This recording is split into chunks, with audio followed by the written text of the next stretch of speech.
Hello পোলাপান, কি অবস্থা সবার? আশা করি তোমরা সবাই অনেক বেশি ভালো আছো এবং তোমাদেরকে ভালো রাখতে সিভিক ফার্স্ট পেপার টপ 300 এমসিকিউর পার্ট 2 নিয়ে তোমাদের সৌরভ ভাই হাজির হয়েছে অধ্যায়পাতের পক্ষ থেকে।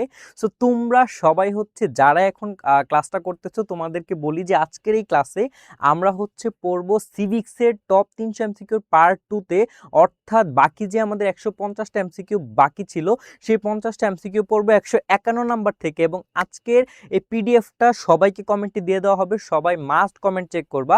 এবং তোমাদের আরেকটা গুড নিউজ দিয়ে রাখি যে আগামীকাল তোমাদের যে লজিকের ক্লাস হবে সেটা সিকিউ আসবে, এবং পরবর্তীতে এই ক্লাসটারও সিকিউ 10-12টা দিকের ভিতরে ইনশাল্লাহ আপলোড করব। তারপরে তোমাদের সাইকোলজি আসছে, তারপর তোমাদের ইকোনমিক্স থেকে শুরু করে মানবিকের যে প্রত্যেকটা সাবজেক্ট আছে, প্রত্যেকটা সাবজেক্টের top MCQ plus top CQ আসবে।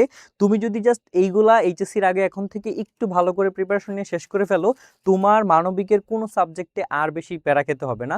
So stay with Adhyaypath, stay with Educatime school. So চলো আমরা আজকে ক্লাসটা কিভাবে সাজিয়েছি সেটা একটু দেখি। গত পার্টে তোমরা সবাই দেখেছো যে আমি কিভাবে তোমাদেরকে ক্লাসটা করাচ্ছি। ফার্স্ট অফ অল তোমাকে আমি কোশ্চেনটা দিচ্ছি, সেটার সাথে ইনফরমেশন দিচ্ছি প্লাস এক্সপ্লেনেশন দিচ্ছি, যাতে করে তোমার সব চ্যাপ্টারটা একটা রিওয়াইন্ড হয়ে যায় এবং মাথায় সব কিছু আগে থেকে একটু যারা পড়া ছিল তাদের রিভাইজও হয়ে যায়। সো চলো আমরা স্টার্ট করে দিই বেশি দেরি না করে। তো সবাই অ্যান্সার দিতে থাকবে, এবং শুরু করার আগে সবাই মাস্ট এখন কমেন্টে লিখবা যে তুমি কোন জেলা থেকে ক্লাস করতেছো। ঠিক আছে, তুমি কোন জেলা থেকে ক্লাস করতেছো আগে আমারটা বলে নেই। অনেকেই কিউরিসিটি, আমাকে অনেকে পার্সোনালি নক দিয়ে বলো। আমি ব্রাহ্মণবাড়িয়া জেলা। ঠিক আছে, আমি খুবই ডেঞ্জারাস মানুষজন, মারামারি দুদিন পর ওয়ার্ল্ড কাপ আসতেছে। ঠিক আছে, সো ওয়ার্ল্ড কাপে মারামারি লাগবে, আমি লাগি না। আমাকে দেখে কি আমি মারামারি করেই মনে হয় কিনা একটু তোমরা বইলো তো, যে সৌরভ ভাইকে দেখলে মনে হয় যে মারামারি করে নাকি কি মনে হয়? আই ডোন্ট নো, জাস্ট তোমরা পুট ইন দ্য কমেন্টে জানাইতে পারো যে আমাকে দেখলে কি মনে হয়। ওকে, যাই হোক, this is just a part of class. আমরা যেটা বলছিলাম যে তুমি মাস্ট এখন কমেন্ট করবা, এবং তোমার কমেন্ট আমি প্রত্যেকটা কমেন্ট ইন্ডিভিজুয়ালি পড়ি এবং দেখে ভালো লাগে। যারা ভালো কমেন্ট করো, খারাপ কমেন্ট করলো ইটস ওকে। খারাপ বলতে যারা ফিডব্যাকমূলক কমেন্ট করতে পারো, আমি সেটা সাদরে গ্রহণ করব। বাট এর থেকে বড় কথা সবাই এখন তোমাদের জেলা কমেন্ট করবা, এবং তোমার নাম কি এবং তুমি কোন কলেজ থেকে ক্লাসটি দেখতেছো সেই জায়গাটা আমাকে মেনশন করে দিবা। আমি সবার কমেন্ট পড়বো, এবং তুমি আগামী ক্লাসে কি ক্লাস চাও, তোমার ক্লাসের মতামতের উপর ভিত্তি করে সৌরভ ভাই ক্লাস দিব। তো তুমি সেইটাও দেখে নিবে। এবং আজকের ক্লাসে তোমাদের জন্য একটা বিগ সারপ্রাইজ আছে, একটু পরেই তোমাদেরকে বলছি। তো চলো আমরা দেরি না করে আর শুরু করে ফেলি, এবং আমরা পড়াশোনা শুরু করব। কিভাবে পড়াশোনা শুরু করব? ফার্স্টেই তোমাদেরকে পরিণতি সম্পর্কে তোমরা মোটামুটি সৌরভ ভাইয়ের লাস্ট ক্লাসটা করে একটা ভালো আইডিয়া পেয়ে গেছো, এবং যারা পার্ট 1টা করো নাই, তুমি সেখানে আই বাটনে গিয়ে তুমি দেখে ফেলতে পারো ক্লাসটা, আমার চ্যানেলেই আছে। সেখানে তুমি ক্লাসটা করলে এই ক্লাসটা আরো বেশি রিলেট করতে পারবে নিজের সাথে। ওকে, সো আমরা লাস্ট ক্লাসে বলেছিলাম যে পরিণতি জিনিসটা কি। তোমাদেরকে যদি একটু রিমাইন্ড করে দেই, পরিণতি এমন একটা জিনিস, সেটা তোমার পরিণতি শব্দটা আসছে ল্যাটিন দুইটা শব্দ থেকে। একটা সিভিক্স, একটা সিভিস, আর একটা সিভিটাস। সিভিটাস মানে নগর রাষ্ট্র, সিভিটাস মানে নগর রাষ্ট্র, আর সিভিস মানে তোমার নাগরিক। এই যে নাগরিক এবং নগরাষ্ট্র, অর্থাৎ নাগরিকের সাথে রাষ্ট্রের যে সম্পর্ক, এই দুইটা মিলেই সিভিক্স, অর্থাৎ পৌরনীতি ও সুশাসন জিনিসটা চলে আসে। এবং সেখানেই সিভিক্স যে ইংলিশ টার্মটা সেখানেও চলে আসে। তার মানে আমরা বুঝতে পারলাম এক কথায় যে পৌরনীতি নাগরিকতার বিজ্ঞান, অর্থাৎ নাগরিক এবং রাষ্ট্রের ভিতর যে সম্পর্ক এবং তাদের কর্তব্য কি, আচার আচরণ কি, সেটা নিয়ে যেই বিজ্ঞানে যেই সাবজেক্টে যেখানে কথা বলে সেটাই পৌরনীতি, সেটাই সিভিক্স। এবং এটার উৎপত্তি হয়েছিল তোমরা সবাই জানো প্রাচীন গ্রিস থেকে। প্রাচীন গ্রিসে নগরাষ্ট্রের ধারণা থেকে আস্তে আস্তে সেটার উৎপত্তি ঘটে, এবং আধুনিক রাষ্ট্র সম্পর্কে আমরা জানতে পারি। ওকে, এটার আরও বিভিন্ন কিছু আছে, সেটা আমরা ইন্ডিয়াসের ভিতর দেখবো, এবং লাস্ট ক্লাসটা তোমরা করলে পেয়ে যাবা।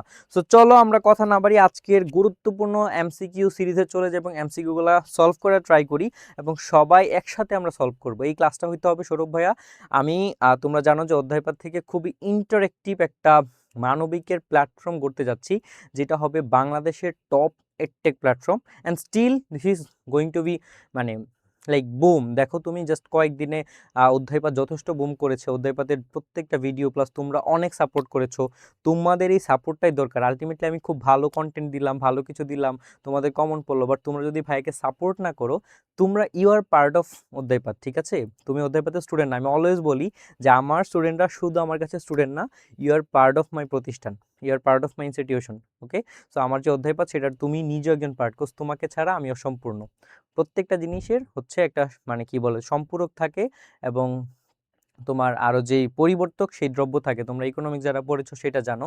সো তোমরা হচ্ছে আমার মানে কি বলে সম্পূরক কথাও বলতে পারো যে তোমাকে ছাড়া আমার হবে না আর কি, মানে কজ তুমি ছাড়া আমি কিছুই না। ঠিক আছে, সো তুমি নিজে স্পেশাল।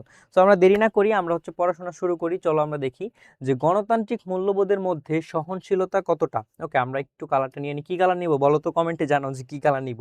ওকে, আমরা ইয়েলো কালার নিয়েছি, ইয়েলো কালার। অনেকের এখন জ্বলতে পারে যে ভাই ইয়েলো কালার কেন নিয়েছেন, আবার হচ্ছে আমি পরেছি 7 আপ টাইপের কালার। সো যাই হোক, তোমরা হচ্ছে বুঝে নিও কি বলতেছি। ওকে, গণতান্ত্রিক মূল্যবোধের মধ্যে সহনশীলতা কতটা গুরুত্বপূর্ণ। গণতান্ত্রিক মূল্যবোধের ভিতর সহনশীলতা অত্যন্ত গুরুত্বপূর্ণ। ভিন্ন মতের প্রতি শ্রদ্ধাশীল গণতান্ত্রিক মূল্যবোধের ভিত্তি। এইটার কাহিনীটা কি, এইটার রিজন, এইটার কাহিনীটা হচ্ছে ভাইয়া, ধরো ডেমোক্রেসি বলতে মেনলি কি বোঝায়, মানে গণতন্ত্র বলতে কি বোঝায়, অথবা গণতান্ত্রিক মূল্যবোধ বলতে কি বোঝায়। যেহেতু এখানে মূল্যবোধের কথা বলেছে, মোরালিটি, মূল্যবোধ জিনিসটা হচ্ছে ভাইয়া, তোমাকে আমি আগেও বলেছি সহজ কথায় যে মূল্যবোধ মানে হচ্ছে ভালো মন্দ বিচার করার মাপকাঠি অথবা মানদণ্ড বলতে পারো। ভালো মন্দ বিচার করার মাপকাঠি অথবা মানদণ্ড হচ্ছে মূল্যবোধ। তার মানে এটা কোনো আইন না যে তুমি সেটাকে ভঙ্গ করলে তোমাকে এসে জবর জবরদস্তি করে মারামারি করা হবে। তোমাকে জাস্ট হচ্ছে মূল্যবোধ তোমার ভেতর থেকে আসবে। This is kind of spiritual thing. So তোমার হচ্ছে এই যে মূল্যবোধের যে গণতন্ত্র, ঠিক আছে, অর্থাৎ গণতান্ত্রিক যে মূল্যবোধ, সেই মূল্যবোধের জিনিসটা কোন জায়গায় ইম্পর্টেন্ট, বেশি ইম্পর্টেন্ট হচ্ছে গণতন্ত্র জিনিসটা আসেই হচ্ছে জনগণের কথা শোনা, অর্থাৎ সবার কথা শোনা, সবাই যেটাকে প্রেফার করে সেই দিকে আমরা হচ্ছে আগানো। তার মানে কি করতে হবে, গণতান্ত্রিক মূল্যবোধে আমাদেরকে হচ্ছে যথেষ্ট সহনশীল হতে হবে, যথেষ্ট ধৈর্যশীল হতে হবে। ধরো আমাদের পার্লিয়ামেন্টে যেমন আমাদের সংসদে যদি হচ্ছে এখন শুধু মানে বিএনপি বক্তব্য দেয় অথবা অন্য দল যদি আসে, ধরো সাপোজ আওয়ামী লীগের রিজমে যদি আমি বলি, আওয়ামী লীগ ছিল, আওয়ামী লীগ যদি বিএনপিকে হচ্ছে বক্তব্য দিতে না দিত, তখন কিন্তু মানে সেটা গণতন্ত্র রাষ্ট্র হতো না, সেটা হয়ে যেত একনায়কতন্ত্র। অথবা অন্যান্য যে দলগুলো আছে, জামাত, তারপর হচ্ছে এনসিপি, তারপর আরও যে দলগুলো, অনেকগুলো দল আছে তোমরা জানো। সো ওই দলগুলো যদি না থাকে, আলটিমেটলি কিন্তু তোমার কি হবে না ভাইয়া, তোমার যে মানে কি বলে, সমাজের একটা রাষ্ট্রে যদি টিকে থাকতে হয় তার কিন্তু বিরোধী দল থাকতে হয়। সো বিরোধী দল যদি না থাকে, বিরোধী দল যদি মানে ভয়েস রেইজ না করে, তখন কিন্তু আলটিমেটলি যে যখন যেটা ইচ্ছা সেটা করবে, অর্থাৎ সরকার স্বৈরাচার অবভিয়াসলি হয়ে যাবে। তো সেই জন্য অপরের প্রতি যেমন আমার মতের রেসপেক্টটা দেখাতে হবে, যাতে করে সমাজের এবং রাষ্ট্রের ভালো হয়। ঠিক আছে, আলটিমেটলি এই দলগুলোকে কেন আমরা নির্বাচিত করি, যাতে আমাদের ভালো করে, আমাদের রাষ্ট্রের জন্য ভালো করে। সো আমরা চাই যে বিরোধী দলগুলোর প্রতি আমাদের সহনশীল মনোভাব পোষণ করতে হবে। এবং গণতান্ত্রিক মূল্যবোধের, আমি তোমাকে এটা পলিটিক্যালি বুঝাইলাম, এটা যে কোনো কিছু হইতে পারে। ধরো তোমাকে আমি একটা প্রশ্ন করেছি, অথবা তোমার সাথে আমার কখনো দেখা হয়েছে, অথবা তোমার সাথে ধরো আমি একটা ক্লাস নিচ্ছি, তোমরা আমার সামনে সরাসরি বসে আছো। এখন একটা কি বলে ছেলে খুব বড়লোক, অথবা একটা ছেলেকে আমার খুব বেশি পছন্দ, সেই জন্য ও যেটা বলবে সেটাই সবসময় রাইট, এটা কিন্তু হবে না, যেটা আমাদের স্কুল কলেজগুলোতে অনেক বেশি হয়। স্কুল কলেজ ইউনিভার্সিটি, ধরো টিচার যেই ছেলেকে পছন্দ করে, যেই ছেলে তোষামোদী করতে পারে, যেই ছেলে হচ্ছে সবসময় স্যারের পা চাটে, ম্যামদের পা চাটে, অথবা ম্যামদের যেটা বলো ওইটাই শুনে, অন্যায়কে অন্যায় হিসেবে প্রতিবাদ করে না, তখনই কিন্তু কি বলে, তখন সেই জিনিসটা কিন্তু আলটিমেটলি কোনো ভালো জিনিস না। ঠিক আছে, কারণ কি, কারণ এবং এটা টিচারের সাইড থেকেও ভালো না। কেন?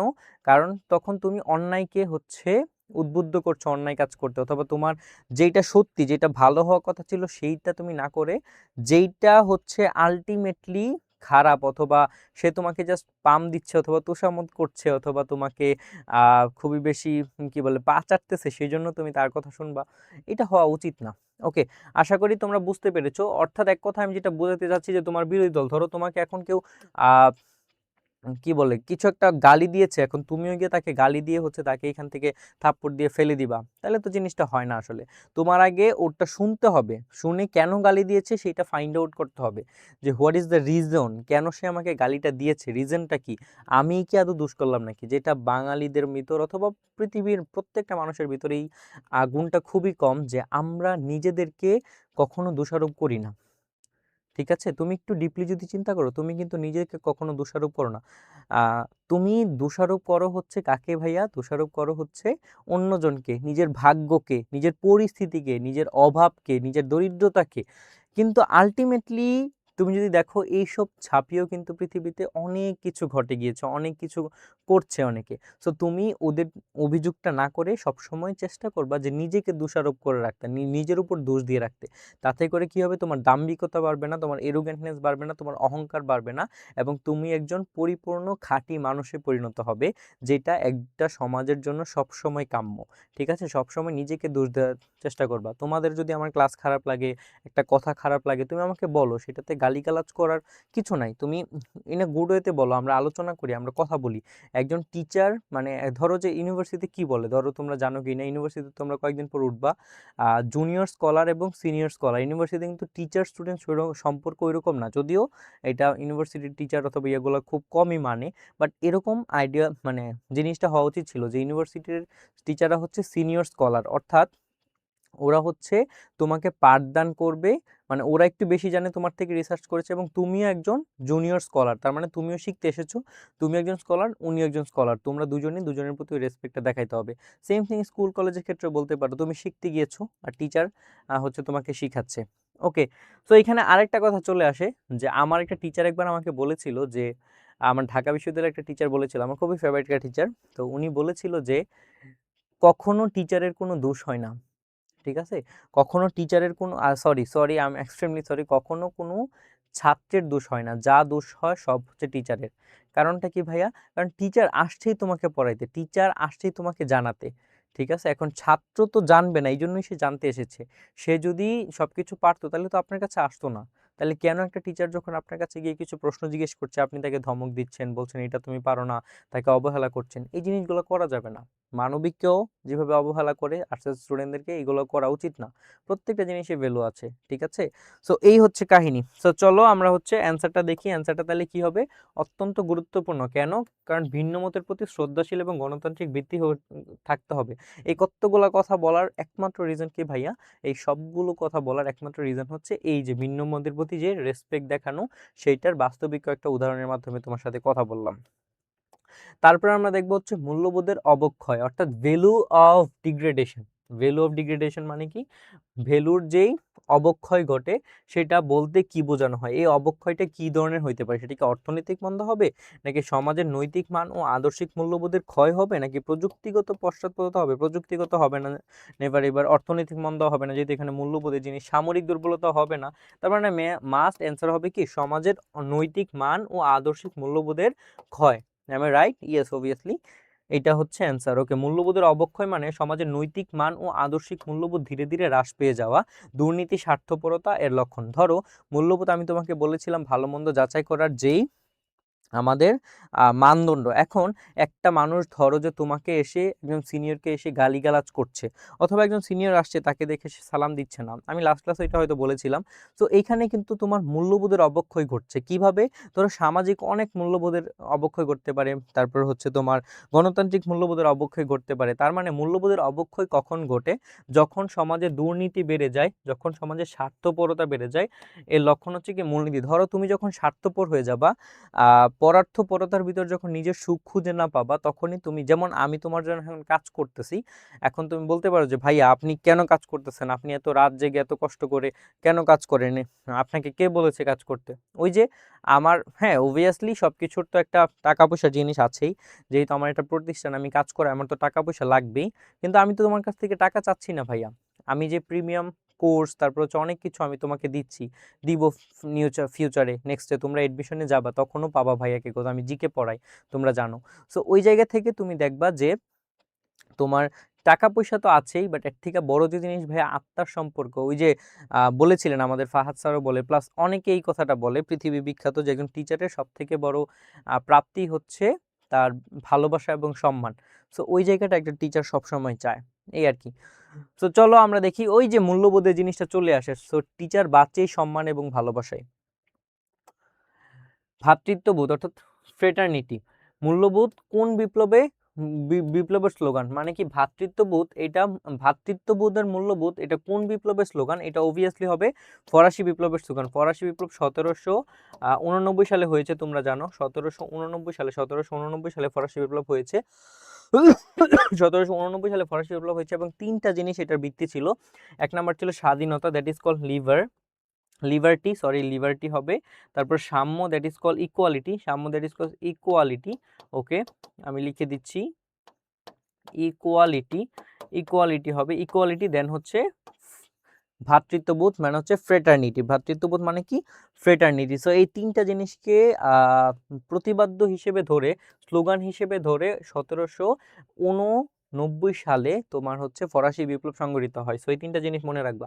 তারপর হচ্ছে ভাইয়া সামাজিক মূল্যবোধ শিক্ষার মূল মাধ্যম কোনটি? সামাজিক মূল্যবোধ শিক্ষার, ঠিক আছে, অর্থাৎ সামাজিকভাবে সমাজে কখন কি করা দরকার, কোনটা তোমার জন্য ভালো, কোনটা অপর জন্য খারাপ, কোনটা আসলেই ভালো, খুন করা কেন খারাপ না, আর কি বলে খুন করা কেন মানে ভালো কাজ না, তারপর হচ্ছে কাউকে সাহায্য করা কেন ভালো কাজ, এই জিনিসগুলো কিভাবে এসেছে, এগুলাই হচ্ছে মূল্যবোধ আসলে, তুমি যদি চিন্তা করো একটু ভালো করে।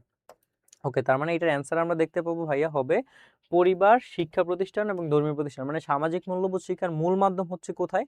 সমাজে কি কি থাকে, একটা সমাজের আমরা জানি ক্ষুদ্রতম একক পরিবার, তারপর থাকে হচ্ছে শিক্ষা প্রতিষ্ঠান, কারণ পরিবার থেকে একটু পরে একটু বড় হয়ে বাচ্চাটা যায় শিক্ষা প্রতিষ্ঠানে, তারপর কোথায় যায়? তোমরা যারা অনেকে মক্তবে পড়ো, যারা মুসলিম আছো তারা মক্তবে যায়, অনেকে ধর্মীয় তাদের নিজস্ব ধর্মীয় প্রতিষ্ঠানে যায়, অনেকে গির্জায় যায়, অনেকে মন্দিরে যায়। তো এই যে এই জায়গাগুলো মেইনলি কি একটা সমাজে থাকে। সো এই সমাজের মেইন ভিত্তি অথবা সমাজ গঠনের যে শিক্ষার মূল উদ্দেশ্য সেটা হচ্ছে কি পরিবার, শিক্ষা প্রতিষ্ঠান এবং হচ্ছে ধর্মীয় প্রতিষ্ঠান, এই তিনটে জায়গা থেকে মেইনলি হচ্ছে শিক্ষা লাভ করে থাকে। So great. তারপর আমরা দেখবো হচ্ছে ভাইয়া নাগরিকতার ব্যক্তিবাদী মতবাদ কি বলে? নাগরিকতার যে ব্যক্তিবাদী মতবাদ সেটা হচ্ছে ভাইয়া ব্যক্তির অধিকার। ব্যক্তিবাদী বলতে তোমার কি মনে হচ্ছে? আমরা অনেক কিছু জানি যে ব্যক্তিগত হতে পারে বিভিন্ন কিছু, ধরো পৃথিবীর প্রত্যেকটা জিনিসকে কয়েকটা ভাগে ভাগ করা যায়, একটা হতে পারে ব্যক্তিগত, একটা হতে পারে জাতীয়, একটা হতে পারে সামাজিক, একটা হতে পারে আন্তর্জাতিক। সো ওই জায়গা থেকে ব্যক্তিগত জিনিস যখনই বলবে সেটা হবে তোমার পার্সোনাল, তোমার একদমই ব্যক্তিগত। সো ব্যক্তিগত জিনিসটা হবে ব্যক্তির অধিকার এবং স্বাধীন সর্বোচ্চ, মানে সে নিজে সর্বোচ্চ স্বাধীন যতক্ষণ পর্যন্ত না অন্যের ক্ষতি হয়। তার মানে that is the answer of নাগরিকতার ব্যক্তিবাদী মতবাদ কি বলে। তারপরে আমরা দেখবো হচ্ছে ভাইয়া আদর্শ নাগরিকতা গঠনে শিক্ষার ভূমিকা কোনটি? আদর্শ নাগরিকতা গঠনে শিক্ষার ভূমিকা হবে নাগরিকদের অধিকার কর্তব্য সম্পর্কে সচেতন ও দায়িত্বশীল করা।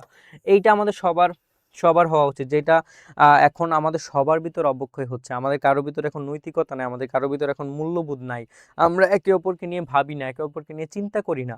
কেন চিন্তা করি না? কারণ হচ্ছে আমাদের সবার ভিতর এই যে নৈতিকতার এবং নাগরিকতার যেই উদ্দেশ্যগুলো আছে, বৈশিষ্ট্যগুলো আছে, নাগরিকতার যেই নাগরিক হিসেবে একজন নাগরিকের যে কর্তব্য সেই সম্বন্ধে আমরা সচেতন না। ইভেন তোমরা জানো না যে তোমার সংবিধান, দেশ তোমাকে কিভাবে কি দিচ্ছে, কোন কোন সুযোগ সুবিধা দিচ্ছে। তুমি জাস্ট ঘুম থেকে উঠতেছো, ফোন স্ক্রল করতেছো, ঘুমাচ্ছ, খাচ্ছ, that is your life, but it shouldn't B your life at all. Because একটা আদর্শ মানুষের ধরো যে কাজ করা উচিত, এইটা এখন তুমি বলতে পারো যে ভাই আপনি পড়াশোনা করাচ্ছেন দেখে আপনি কি অনেক জাহাজ হয়ে গেছেন, আপনি পড়াশোনা করাবেন। It's not like that at all. তোমাকে আমি বলছি না যে তুমি পড়াশোনাই করতে হবে, এটাই তো বাঙালিদের সমস্যা। তুমি আগে যেটা ভালো লাগে সেটা ফাইন্ড আউট করো। এখন তোমার প্রশ্ন হবে যে ভাইয়া আমার তো এটা আমার ফ্যামিলি আমাকে করতে দেয় না, তখন আমি কি করব? হ্যাঁ, তোমার ফ্যামিলিটা তোমাকে করতে দেয় না, পৃথিবীর অনেক কিছু আছে যেটা ফ্যামিলি তাকে করতে দিত না। তার ভিতর যদি আমি তোমাকে বলি জ্যাকমা, জ্যাকমা কি বলে অনেক ফ্যামিলি ফ্রেন্ড সার্কেল, জ্যাকমা হচ্ছে ছিল চায়নার একটা লোক, খুবই দরিদ্র একটা ছেলে, যা যে হচ্ছে তোমার কি করতো, একটা দরিদ্র ঘরে জন্মগ্রহণ করেছে এবং সে অনেক জায়গায় পরীক্ষা দিয়েছে, ভালো, সে পড়ালেখায় খুবই বাজে ছিল, হার্ভার্ড থেকে শুরু করে বিভিন্ন বিশ্ববিদ্যালয়ে ট্রাই করেছে, কিন্তু প্রায় 30-40 বার ট্রাই করেও পাশ করতে পারে নাই, সে হচ্ছে ফেল করেছে এবং সেখানে চান্স পায় নাই। পরবর্তীতে সে হচ্ছে, তবে তার অদম্য ইচ্ছা ছিল জানার জন্য, সে ইংলিশ জানার জন্য সে হচ্ছে যে ওদের এখানে একটা স্থানীয় রেস্টুরেন্ট ছিল, সেখানে হচ্ছে ইংলিশ শিখাতো।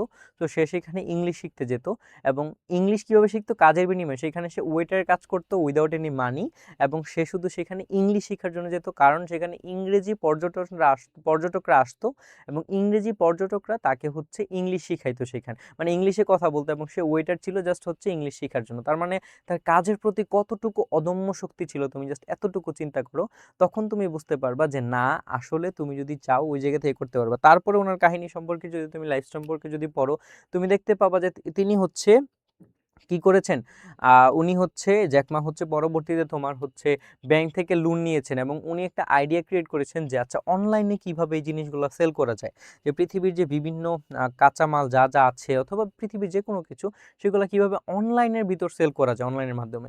সে আইডিয়া তখন পৃথিবীতে ছিল না, যখন সে এটা বলেছেন তখন হচ্ছে তার ফ্রেন্ড সার্কেলরা তাকে মানে জাস্ট হয় না যে তুমি কিছু ক্রিয়েটিভ একটা কিছু করতে চাবা, তোমার ফ্রেন্ড সার্কেলরা এসে তোমাকে বলবে যে এটা করা উচিত না, কি চিন্তা ভাবনা এগুলা হাবি যাবি। You always should remember one thing, যে তুমি তখনই ভাববা যে তুমি অনেক বেশি রাইট ট্র্যাকে আছো, অথবা তুমি ওয়ার্ল্ডের জন্য ভালো কিছু ইনভেন্ট করতে যাচ্ছ, যেটা তোমাকে তোমার আশেপাশের মানুষ অথবা ফ্রেন্ড সার্কেল বেশি না করবে। এখন এইটা খুন করতে যায় আবার বললো না এই যে ভাই আমি খুন করে আসছি, হ্যাঁ আমার গার্লফ্রেন্ডের সাথে আমি ঘুরতে গেছি তখন আমাকে না করছে, তার মানে আমি অনেক বড় কিছু ইনভেস্ট করে ফেলবো, এইগুলা বলা যাবে না, ঠিক আছে, এত দুষ্ট হওয়া যাবে না। So in a good way, যে তুমি কিছু একটা করতেছো, কিছু একটা নিয়ে তোমার ইন্টারেস্ট আছে, বাট যেটা নিয়ে এত পৃথিবীতে কথাবার্তা খুব কম, বাট তোমাকে ইনিশিয়াল স্টেজে সেটা সবাই না করবে। কারণ কি, কারণ সেটা সম্পর্কে তো কেউ অবগত না, তুমি নিজে ওই ফেসিলিটিসটা তৈরি করতে হবে। So try to do something creative things, to invent something creative things. Okay, so এইটা হচ্ছে তোমার কথা, যে জ্যাকমা যেটা বলেছিলাম। পরবর্তীতে উনি কি করেন, তোমরা সবাই হয়তো অনেকে চিনো, alibaba.com যেটা আছে এখন, সে alibaba.com-এর সে হচ্ছে এখন প্রতিষ্ঠাতা, এবং তিনি হচ্ছে ওয়ার্ল্ডের টপ 50 একজন ধনীর ভিতরে একজন। সে যে হার্ভার্ডে চান্স পায় নাই, এখন তাকে 10-15 মিনিট মোটিভেশন বক্তব্য দেওয়ার জন্য হার্ভার্ড তাকে ইনভিটেশন দিয়ে নিয়ে যায়। So that is the thing. So if you can try, if you have that potential in yourself, you just should try, you just should try, and তুমি দেখবা যে অনেক কিছু করে ফেলতে পারবা। ওই যে 12 ফেল মুভিতে ছিল না, ওই যে যে ওই যে ওর গার্লফ্রেন্ড যখন মানে ওর বয়ফ্রেন্ড যখন বলে তু বাস একবার মুঝকো বাতা দে, আমি হিন্দিতে খুবই বাজে, পার মে দুনিয়া উলট পালট কার দুঙ্গা, এরকম টাইপের একটা কিছু বলছিল, যে তুমি যদি রাজি হও তখন আমি দুনিয়া উলট পালট করে দিব। তখন যখন ওই যে ওই নায়ক হচ্ছে ওর বাসায় চলে যায়, তখন হচ্ছে ও না করে দেয়। কিন্তু যখন হচ্ছে ভাইয়া ওই যে উনি আর ওই যে যেই কি বলে যে নায়ক আসে একটা টাইমে, যখন ওর ফ্রেন্ড বলে যে মেয়েরা অনেক স্বার্থবাদী হয়, মেয়েরা তোমার এটা করবে, ও তোমার স্বার্থ আছে দেখে এখন আছে, একটা টাইম পর চলে যাবে, তখন হচ্ছে ওই মেয়েটা বলে যে তুমি, আমি তোমার সাথে আছি, তুমি দুনিয়া উলট পালট এবার করে দাও। এবং তখন অ্যাকচুয়ালি হচ্ছে মানুজ কুমার অনেক কিছু চেঞ্জ করে ফেলে। And it's really a true life story, ঠিক আছে, এটা কিন্তু একটা সত্যি ঘটনা, তোমরা সবাই জানো, সবাই দেখেছো। তো এইভাবে আসলে বিভিন্ন জায়গা থেকে মোটিভেশন পাওয়া যায়, বিভিন্ন জায়গা থেকে বিভিন্ন কিছু করা যায়, ঠিক আছে। আটা চরকিতে কাজ করে সে কত বড় হয়ে গেছে।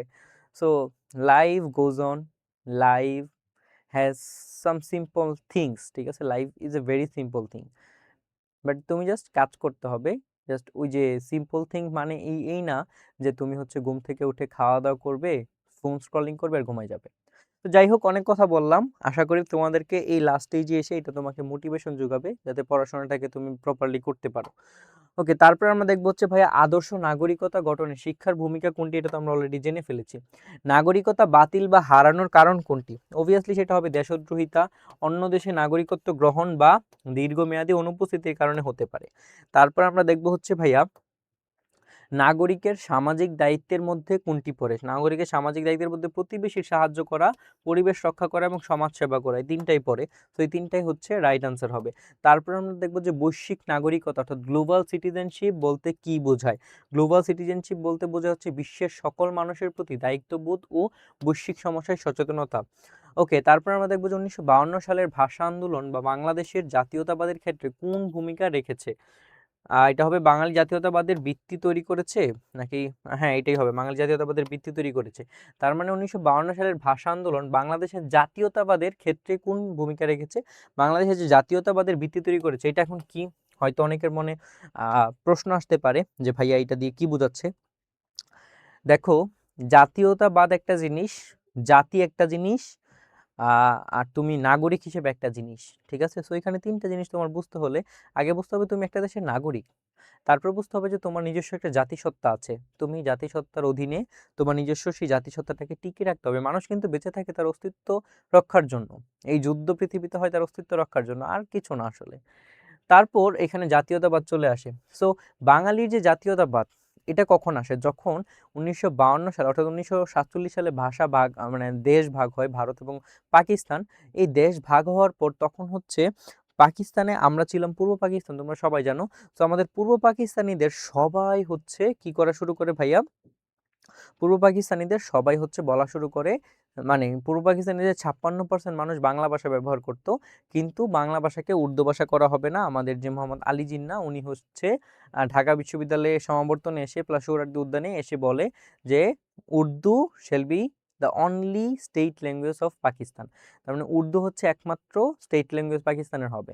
এবং সেটা বলার পর বাঙালি আপামর জনতা হচ্ছে ঝাঁপিয়ে পড়ে এবং হচ্ছে মেইনলি আমাদের যে জাতীয়তাবাদ আছে, আমাদের নিজের দেশের যে প্রেম আছে, আমাদের বাঙালি জাতি হিসেবে যে একটা সত্তা আছে, যে এক্সিস্টেন্স আছে, সেটাকে হচ্ছে জাগিয়ে তোলে। সো এইটা হচ্ছে ভাইয়া কথা, আশা করি তোমরা বুঝতে পেরেছো। তারপরে আমরা দেখবো যে মানবতাবাদী জাতীয়তাবাদ কোনটির উপর জোর করে দেয়, এটা হবে হচ্ছে মানবিক মর্যাদা ও সকল জাতির সমান অধিকার। হ্যাঁ, এই যে জিনিসটা চলে আসি, তোমাদের হচ্ছে যারা এমসিকিউ নিয়ে অনেক বেশি প্যারা খাচ্ছিলে, অনেকে আমাকে প্রশ্ন করছিলে যে ভাইয়া এমসিকিউ পারি না, এখন আমি লাস্টে যে স্পেশালি এইচএসসি 26 যারা, যে ভাইয়া আমার এইচএসসি 26 পরীক্ষা 2 দিন পর, এটাতে চাইলে 27 ব্যাচরাও ভর্তি হতে পারবে, বাট এইচএসসি 26-এর জন্য এটা ডেডিকেটেড, ঠিক আছে। এইচএসসি 26-এর ব্যাচের পোলাপান কিভাবে যে ভাইয়া আমি কিছু পারি না এমসিকিউ, সেই জন্য তোমাদেরকে তো এমসিকিউ দিচ্ছি। এখন কথা হচ্ছে ভাই আমি তো এমসিকিউ পড়েছি, আপনার ক্লাসটা করেছি, এখন তো আমার পরীক্ষার হলে আগে দাগাইতে হবে, প্র্যাকটিস করতে হবে, আমি প্র্যাকটিসটা কিভাবে করব। তো সেই প্র্যাকটিসটা করার জন্য ভাইয়া হচ্ছে মানবিকের টোটাল 11টাই, যে টোটাল 11টা সাবজেক্ট নিয়ে হচ্ছে তোমার কি করেছি, একটা মডেল টেস্ট ব্যাচ লঞ্চ করেছি। এখানে শুধু এমসিকিউ থাকবে, ঠিক আছে, কি থাকবে, শুধু এমসিকিউ থাকবে। এবং এই এমসিকিউগুলো তুমি আমাদের এডুকেটাম স্কুলের ওয়েবসাইটে গিয়ে এডুকেটাম স্কুলের ওয়েবসাইটে গিয়ে হচ্ছে তুমি এনরোল করে সেগুলা করতে পারবা। এবং সেটার জন্য কোর্স ফি কত ভাইয়া রেখেছি, ফার্স্ট 300 জনের জন্য 399 টাকা, ঠিক আছে। সো যার যে সাবজেক্ট সে হচ্ছে সেই 4টা সাবজেক্ট চুজ করে পরীক্ষা খেতে পারবে। এবং এইটা হচ্ছে বাংলাদেশের আমি বলতে পারবো যে সব থেকে বেশি এমসিকিউ ইনপুট করা, 26,000 এমসিকিউ, ঠিক আছে, মানবিকের জন্য, যেখানে সায়েন্সের জন্যই জাস্ট 13-14 হাজার এমসিকিউ ইনপুট করে, সেখানে তোমাকে আমি 26,000 এমসিকিউ দিয়েছি এখানে। তো তুমি যদি এই 26,000 এমসিকিউ প্র্যাকটিস করো, 26,000 তো না, তোমার সাবজেক্টের জন্য যতগুলো আসে প্রত্যেকটা চ্যাপ্টার ওয়াইজ তোমার হচ্ছে 5টা করে এমসিকিউ মডেল টেস্ট থাকবে, প্লাস সাবজেক্ট ফাইনাল থাকবে। তো তুমি যদি এইটা প্রপারলি পড়ো এবং সেটা যদি তুমি কমপ্লিট করে এই ভাইয়ের ক্লাসগুলো দেখে তুমি যদি সেখানে প্র্যাকটিস করো এই কোর্সটা কিনে, তখন তুমি দেখবা যে ভাইয়া তোমার ইনশাআল্লাহ এইচএসসিতে এমসিকিউ নিয়ে আর কোনো চিন্তা করতে হবে না, এমসিকিউতে 30-এ 30 পাবে। এবং এমসিকিউ কিন্তু তোমার প্লাস পাওয়ার ক্ষেত্রে গেম চেঞ্জার হিসেবে কাজ করবে, কারণ তুমি যদি এমসিকিউতে ভালো করো, সিকিউতে তুমি টিচার কত মার্ক দিবে you don't know about that, but তুমি যদি এমসিকিউ হচ্ছে প্রপারলি 30 থেকে 28-27টা 25টা প্লাস কমন করে ফেলতে পারো, তখন তুমি অটোমেটিক মোটামুটি একটা মার্ক পেলে তখন সেখানে তোমার জিপিএ 5 চলে আসবে, মানে 80 মার্ক চলে আসবে। সো এটা হচ্ছে কথা যে 399 টাকা কোর্স ফি, ফার্স্ট 300 জনের জন্য অলরেডি আমাদের প্রায় 200-250 জন পোলাপান ভর্তি হয়ে যাচ্ছে। তো তোমরা যারা ভর্তি হতে চাও ভাইয়াকে হচ্ছে কোথায় নক দিবা, ভাইয়ার পার্সোনাল নাম্বারে, তোমরা সৌরভের সাথে এই সুবাদে কন্ট্যাক্টও করে ফেলতে পারবা। যাই হোক, নাম্বারটা হচ্ছে 01787075983। আমার কল সেন্টার আছে, বাট আমি এই এইচএসসি 26 ব্যাচের জন্য আমি চাই আমি নিজে ওদের সাথে কথা বলবো, সো দ্যাট আমি হচ্ছে আমার নিজের নাম্বার দিয়েছি, আমার কল সেন্টারকে বলেছে তোমরা বসে থাকো আপাতত। সো 01787075983, এটা হচ্ছে ভাইয়ার পার্সোনাল নাম্বার। তুমি এখানে যদি নক দাও আমাকে হচ্ছে তুমি অ্যাভেলেবেল পেয়ে যাবা, আমি তোমাকে রিপ্লাই করব। এবং তুমি যদি সেটা কিনতে চাও তোমাকে আমি ডিটেলসটা জানিয়ে দিব যে কি কি থাকছে কোর্সে, কিভাবে তুমি পেমেন্ট করবা, কিভাবে আমাদের ওয়েবসাইটে এনরোল করে এক্সামগুলো দিবা। সো এখানে টাইম ওয়েস্ট না করি, চলো ভাইয়া যারা করতে চাও ভর্তি হয়ে যাও। পরবর্তী প্রশ্ন আমরা দেখি, জাতিসংঘের প্রধান কার্যালয় কোথায়? জাতিসংঘের প্রধান কার্যালয় অবভিয়াসলি হবে নিউ ইয়র্কে। এবং তোমাদের এইটার সুবাদে কিছু প্রশ্ন বলে দেই, তোমরা যারা এডমিশন দিবা দেখবা যে তোমাদের এই এই যে এখন যেটা বলছি না, এখান থেকে দেখবা যে তোমার যে কোনো একটা বিশ্ববিদ্যালয়, স্পেশালি ঢাকা ইউনিভার্সিটিতে তুমি 1 থেকে 2 মার্ক কমন পেয়ে যাবা। ওকে, তো চলো এই বছর কত, এই যে 2025 সালে হচ্ছে 80তম জাতিসংঘ অধিবেশন হয়েছে, এবং এই বছর 81তম জাতিসংঘ অধিবেশন হয়েছে, ঠিক আছে, 81তম জাতিসংঘ অধিবেশন হয়েছে। এবং এই বছর যেটা থেকে প্রশ্ন আসবে, এবং এটা থেকে প্রশ্ন আসবেই কেন, এটা হয়তো বোর্ডে না আসতে পারে, বাট তোমার এডমিশন এটা আসবেই। কেন আসবে, কারণ হচ্ছে এই বছর ডক্টর খলিলুর রহমান ডক্টর খলিলুর রহমান বাংলাদেশি একজন লোক। তিনি কি করেছেন, আমাদের জাতিসংঘের 81তম অধিবেশনের হচ্ছে সভাপতি হিসেবে নিযুক্ত হন। জাতিসংঘের 81তম অধিবেশনের সভাপতি হিসেবে নিযুক্ত হন কে? ডক্টর খলিলুর রহমান। ডক্টর খলিলুর রহমান জাতিসংঘের 81তম অধিবেশনের সভাপতি হিসেবে নিযুক্ত হন এবং এটা কত সালে হয়? এটা হয়েছিল 1986 সালে একবার হয়েছিল। কত সালে? 1986 সালে একবার বাংলাদেশি একজন লোক জাতিসংঘের সভাপতি নির্বাচিত হয়েছিল এবং তার নাম ছিল হুমায়ুন রশিদ। তার নাম ছিল কি? হুমায়ুন রশিদ। এবং এই বছর হচ্ছে তোমার হয়েছে কে? খলিলুর রহমান। সো এটা থেকে প্রশ্ন আসার চান্সেস অনেক বেশি। এবং 80তম সম্মেলনে হচ্ছে ডক্টর মোহাম্মদ ইউনূস ভাষণ দিয়েছে এবং তোমরা সেটা দেখেছো। এবং এইভাবে আরো অনেক ইনফরমেশন আছে সেখানে, এগুলো এখন বলতে চাই না। তো চলো আমরা পরবর্তীতে আগাই। যে জাতিসংঘের মহাসচিব কোন প্রক্রিয়ায় নিযুক্ত হন? এটা কিন্তু আবার ডিফারেন্ট কেস। মহাসচিব একটা এবং অধিবেশনের সচিব একটা, ঠিক আছে? ওকে। নিরাপত্তা পরিষদের সুপারিশে সাধারণ পরিষদ নিয়োগ দেয় নাকি সরাসরি নির্বাচনে? সরাসরি নির্বাচনে হবে, সরাসরি নির্বাচনে। ও না, সরি সরি, এক্সট্রিমলি সরি, আমি কোশ্চেনটা আমি হচ্ছে ভুল করেছি। অ্যান্ড অ্যাকচুয়ালি আমি তোমাদের সাথে সত্যি বলি যে আমি কোশ্চেনটা পড়ি নাই, ঠিক আছে? এই জন্য এটা ভুল হয়েছে। তো জাতিসংঘের মহাসচিব কোন প্রক্রিয়ায় নিযুক্ত হন? সেটা হচ্ছে নিরাপত্তা পরিষদের সুপারিশে সাধারণ পরিষদ নিয়োগ দেয়। কে দেয়? সাধারণ পরিষদ। হ্যাঁ সরি, জাতিসংঘের সাধারণ পরিষদ নিয়োগ দেয়। জাতিসংঘের কে নিয়োগ দেয়? সাধারণ পরিষদ নিয়োগ দেয়। গ্রেট।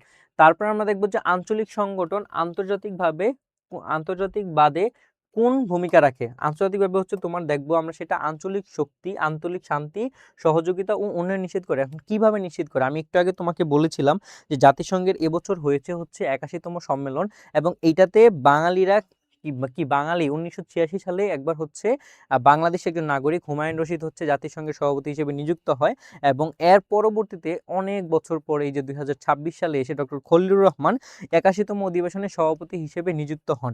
এবং এখানের প্রশ্নটা ছিল কি? প্রশ্নটা ছিল যে আঞ্চলিক সংগঠন আন্তর্জাতিক বাদে কোন ভূমিকা রাখে? অর্থাৎ জাতিসংঘের কতগুলো সংগঠন আছে, সেখানে হচ্ছে সংগঠনগুলো আঞ্চলিকতা নিয়ে কাজ করে এবং সেইখানেরই একটা সংগঠন আঞ্চলিক শান্তি, সহযোগিতা ও উন্নয়ন নিশ্চিত করে। তারপর আমরা দেখবো যে সার্কের সদস্য দেশ কয়টি? সার্কের সদস্য দেশ হচ্ছে অবভিয়াসলি আমরা 8টি এবং এটা হচ্ছে এশিয়া মহাদেশের, সাউথ এশিয়া মহাদেশের একটা কান্ট্রি। এবং দেখো এখানে মানে কি একটা প্রতিষ্ঠান, sorry, south Asian association for regional cooperation. So that is the full form of SAARC. এবং সেটাতে কয়টা কান্ট্রি আছে? 8টা। এই কান্ট্রিগুলো কি কি? এক নাম হচ্ছে বাংলাদেশ, ভারত, পাকিস্তান, নেপাল, ভুটান, শ্রীলঙ্কা, মালদ্বীপ, আফগানিস্তান। সো এই কান্ট্রিগুলো আছে। তারপর আমরা দেখবো যে দলীয় ইশতেহার, পার্টি ম্যানিফেস্ট কখন প্রকাশ হয়? পার্টি ম্যানিফেস্ট প্রকাশ হয় হচ্ছে নির্বাচনের আগে। কারণ কি?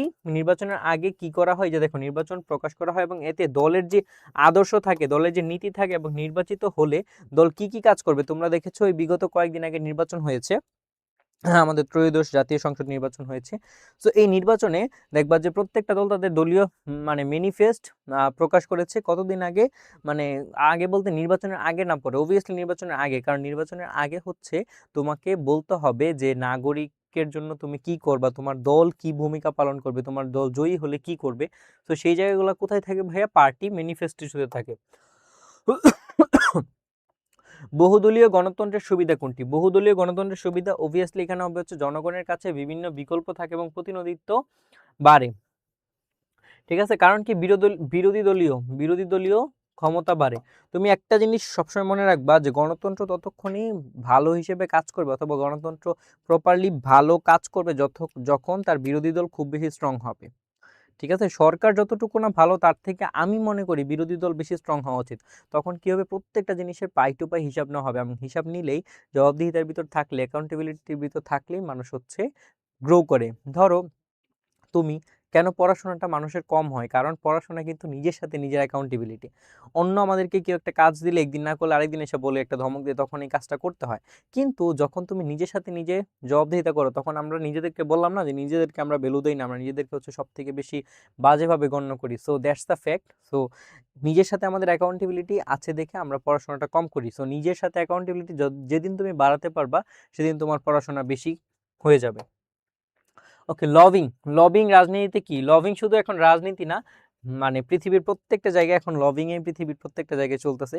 কার কে আত্মীয় আছে, কার কে পরিচিত আছে সেই অনুযায়ী হচ্ছে তোমার লবিং এ ঢুকে যায়। তো এটা হবে সিদ্ধান্ত গ্রহণকারীদের নির্দিষ্ট স্বার্থে প্রভাবিত করা, এক কথায় স্বার্থের মাধ্যমে করা। লবিং রাজনীতিতে কি এটা আমরা দেখে ফেলেছি। চলো, রাজনৈতিক দলের কাজ হিসেবে স্বার্থের প্রকাশ অর্থাৎ ইন্টারেস্ট আর্টিকুলেশন বলতে কি বোঝায়? ইন্টারেস্ট আর্টিকুলেশন বলতে বোঝায় জনগণের বিভিন্ন দাবি ও চাহিদাকে সরকারের কাছে তুলে ধরা। জনগণের বিভিন্ন দাবি এবং চাহিদাকে কি করা? সরকারের কাছে তুলে ধরা, that is called interest articulation.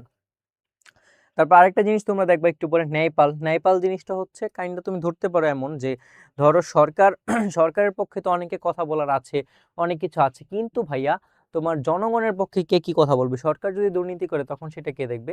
সেটা দেখার দায়িত্ব হচ্ছে কি ন্যায়পালের। তার মানে ন্যায়পাল হচ্ছে সরকার একটা সরকারের না, মানে এই দেশের একটা উচ্চ পদস্থ কর্মকর্তা, যে হচ্ছে সরকারের বিরুদ্ধে কথা বলে, সরকারের অন্যায় দুর্নীতি এগুলো নিয়ে কথা বলে, কিন্তু বাংলাদেশে দেখা যায় সেটা খুব কম পর্যায়ে আসলে হয়। রাজনৈতিক জবাবদিহিতা জিনিসটা কি? রাজনৈতিক জবাবদিহিতা জিনিসটা হচ্ছে নির্বাচিত প্রতিনিধিদের তাদের কর্মের জন্য জনগণের কাছে কি করতে হবে? দায়বদ্ধ থাকতে হবে। এটা তোমরা বুঝবা।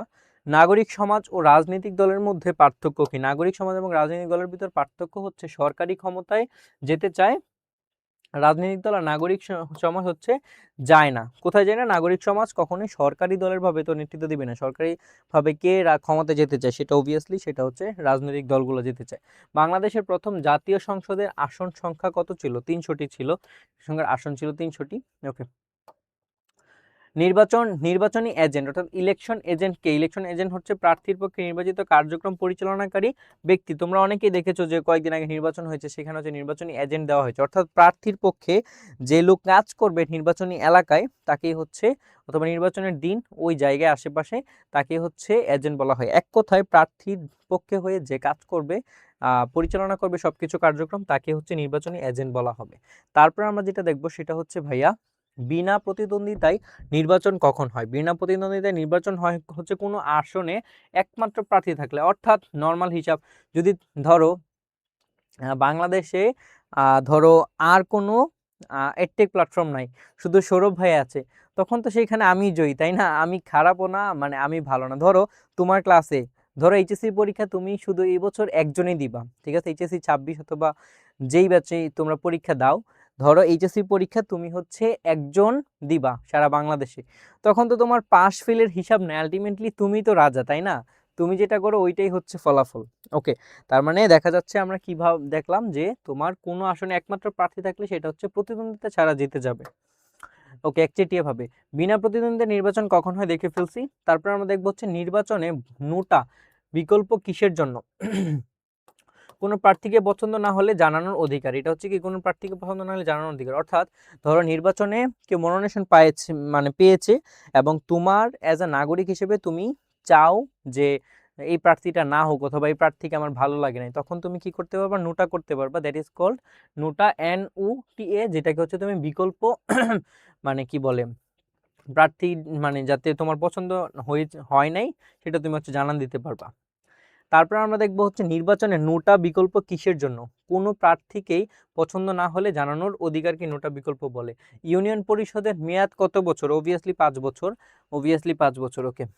বাংলাদেশের জাতীয় সংসদের মেয়াদ কত বছর? এটাও 5 বছর হবে। ওকে, এটা পারবা। রান অফ নির্বাচন, রান অফ নির্বাচন ইলেকশন মানে কি? রান অফ ইলেকশন মানে হচ্ছে তোমার প্রথম দফায় কেউ নিরক্ষণযুক্ত সংখ্যাগরিষ্ঠতা না পেলে, নাকি বিরোধিতার জন্য, ওই যে ওইটাই হবে, প্রথম দফায় কেউ নিরঙ্কুশ সংখ্যাগরিষ্ঠতা না পেলে। ওকে, সামাজিক অধিকার এর উদাহরণ কোনটি? সামাজিক অধিকার উদাহরণ হচ্ছে শিক্ষার অধিকার, নাকি স্বাস্থ্যসেবার অধিকার, নাকি মত প্রকাশের অধিকার, নাকি বিচারের অধিকার, নাকি ভোটাধিকার? অবভিয়াসলি এটা হবে কি শিক্ষার অধিকার এবং স্বাস্থ্যসেবার অধিকার। ওকে, তারপর আমরা দেখব বাংলাদেশের সংবিধানে ধর্মীয় স্বাধীনতা কোন অনুচ্ছেদে আছে? ধর্মীয় স্বাধীনতা আছে সংবিধানের 41 নম্বর অনুচ্ছেদে। সংবিধানের 41 নম্বর অনুচ্ছেদে কিসের স্বাধীনতা আছে? ধর্মীয় স্বাধীনতা আছে। আমরা দেখেছি 36 নম্বর অনুচ্ছেদে হচ্ছে বাক স্বাধীনতা আছে, 37 নম্বর অনুচ্ছেদে চলাফেরার স্বাধীনতা আছে। তারপর হচ্ছে তোমরা আমরা দেখবো হচ্ছে যে নারী পুরুষের সমান অধিকার 27 নম্বর অনুচ্ছেদে মোস্ট প্রবলি আছে। সো এই সংবিধানের অনুচ্ছেদগুলো তোমার জানতে হবে। রাষ্ট্রের মৌলিক দায়িত্ব ফান্ডামেন্টাল ডিউটিস বলতে কি বোঝায়? ফান্ডামেন্টাল ডিউটি বলতে এই যে বড় যেটা আছে ওইটাই হবে, হওয়ার কথা। দেখি আমরা, হ্যাঁ। ওকে, বাংলাদেশে নিষ্ঠুর দণ্ড প্রধান নিষিদ্ধ, এটি কোন অনুচ্ছেদে? নিষ্ঠুর দণ্ড প্রধান নিষিদ্ধ এটি হচ্ছে 35 নম্বর অনুচ্ছেদে। অর্থাৎ যেমন ধরো যে আর্মিরা আগে অনেক বেশি কিছু একটা হইলে, কিছু একটা ভুল করলে অনেক বেশি নিষ্ঠুর দণ্ড দিত, ওকে দিয়ে অনেক মানে কাজ করাইতো। সো ওই নিষ্ঠুর দণ্ডগুলো এখন কমিয়ে অনেকটা ধরো টাকার দিক অথবা জরিমানাটাই ধাবিত করা হচ্ছে। মৌলিক অধিকারের রক্ষক হিসেবে সুপ্রিম কোর্ট কোন ক্ষমতা ব্যবহার করে? সুপ্রিম কোর্ট হচ্ছে রিট এখতিয়ার ব্যবহার করে, রিট এখতিয়ার ব্যবহার করে। সম্পত্তির অধিকার কোন ধরনের অধিকার? সম্পত্তির অধিকার অবভিয়াসলি সেটা হবে তোমার আইনগত, অর্থনৈতিক ও আইনগত মৌলিক অধিকার। ওকে, তারপর আমরা দেখবো যে মানহানি কোন মৌলিক অধিকারের সীমাবদ্ধতার কারণ? মানহানি হচ্ছে ভাইয়া কোন মৌলিক অধিকারের সীমাবদ্ধতার কারণ? সেটা হবে বাক স্বাধীনতা।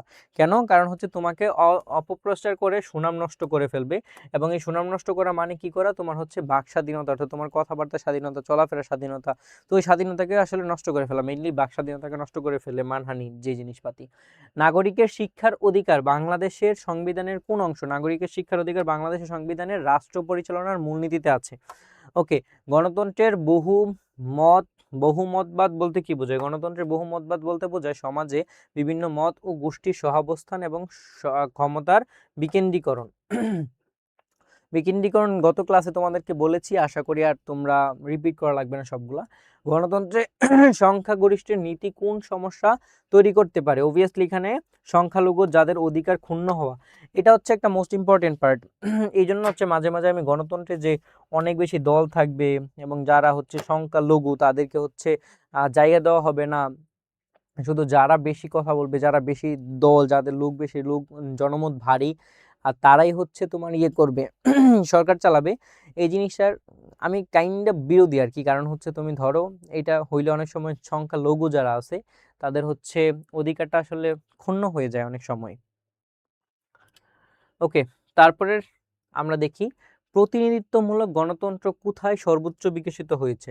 প্রতিনিধিত্বমূলক গণতন্ত্র কোথায় সর্বোচ্চ বিকশিত হয়েছে? সেটা হচ্ছে আধুনিক ইউরোপ ও আমেরিকায়, আধুনিক ইউরোপ ও আমেরিকায়।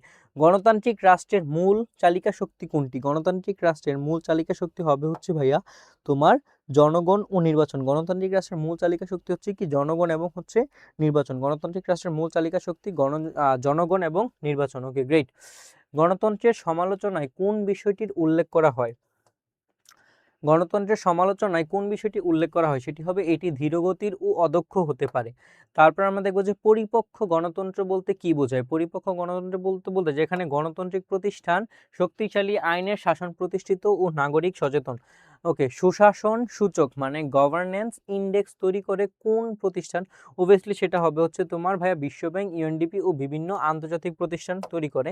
তারপর আমরা দেখবো এবং সুশাসনের দিক থেকে বাংলাদেশ অনেক বেশি পিছিয়ে, অলমোস্ট 100 ক্রস করা। ঠিক আছে, এই বছরের নিউটা আপডেটটা দেখতে হবে। সুশাসনের জন্য জবাবদিহিতা নিশ্চিতের উপায় কোনটি? সুশাসনের জন্য জবাবদিহিতা নিশ্চিতের উপায় হচ্ছে স্বাধীন গণমাধ্যম, সংসদ, নাগরিক সমাজের সক্রিয় ভূমিকা। গ্রেট। সুশাসন ও দারিদ্র্য বিমোচন এই দুয়ের মধ্যে সম্পর্ক কোনটি? সুশাসন ও দারিদ্র্য বিমোচন এই দুয়ের মধ্যে সম্পর্ক হচ্ছে সুশাসন থাকলে সম্পদের সুষম বন্টন হয় এবং দারিদ্র্য কমে যায়।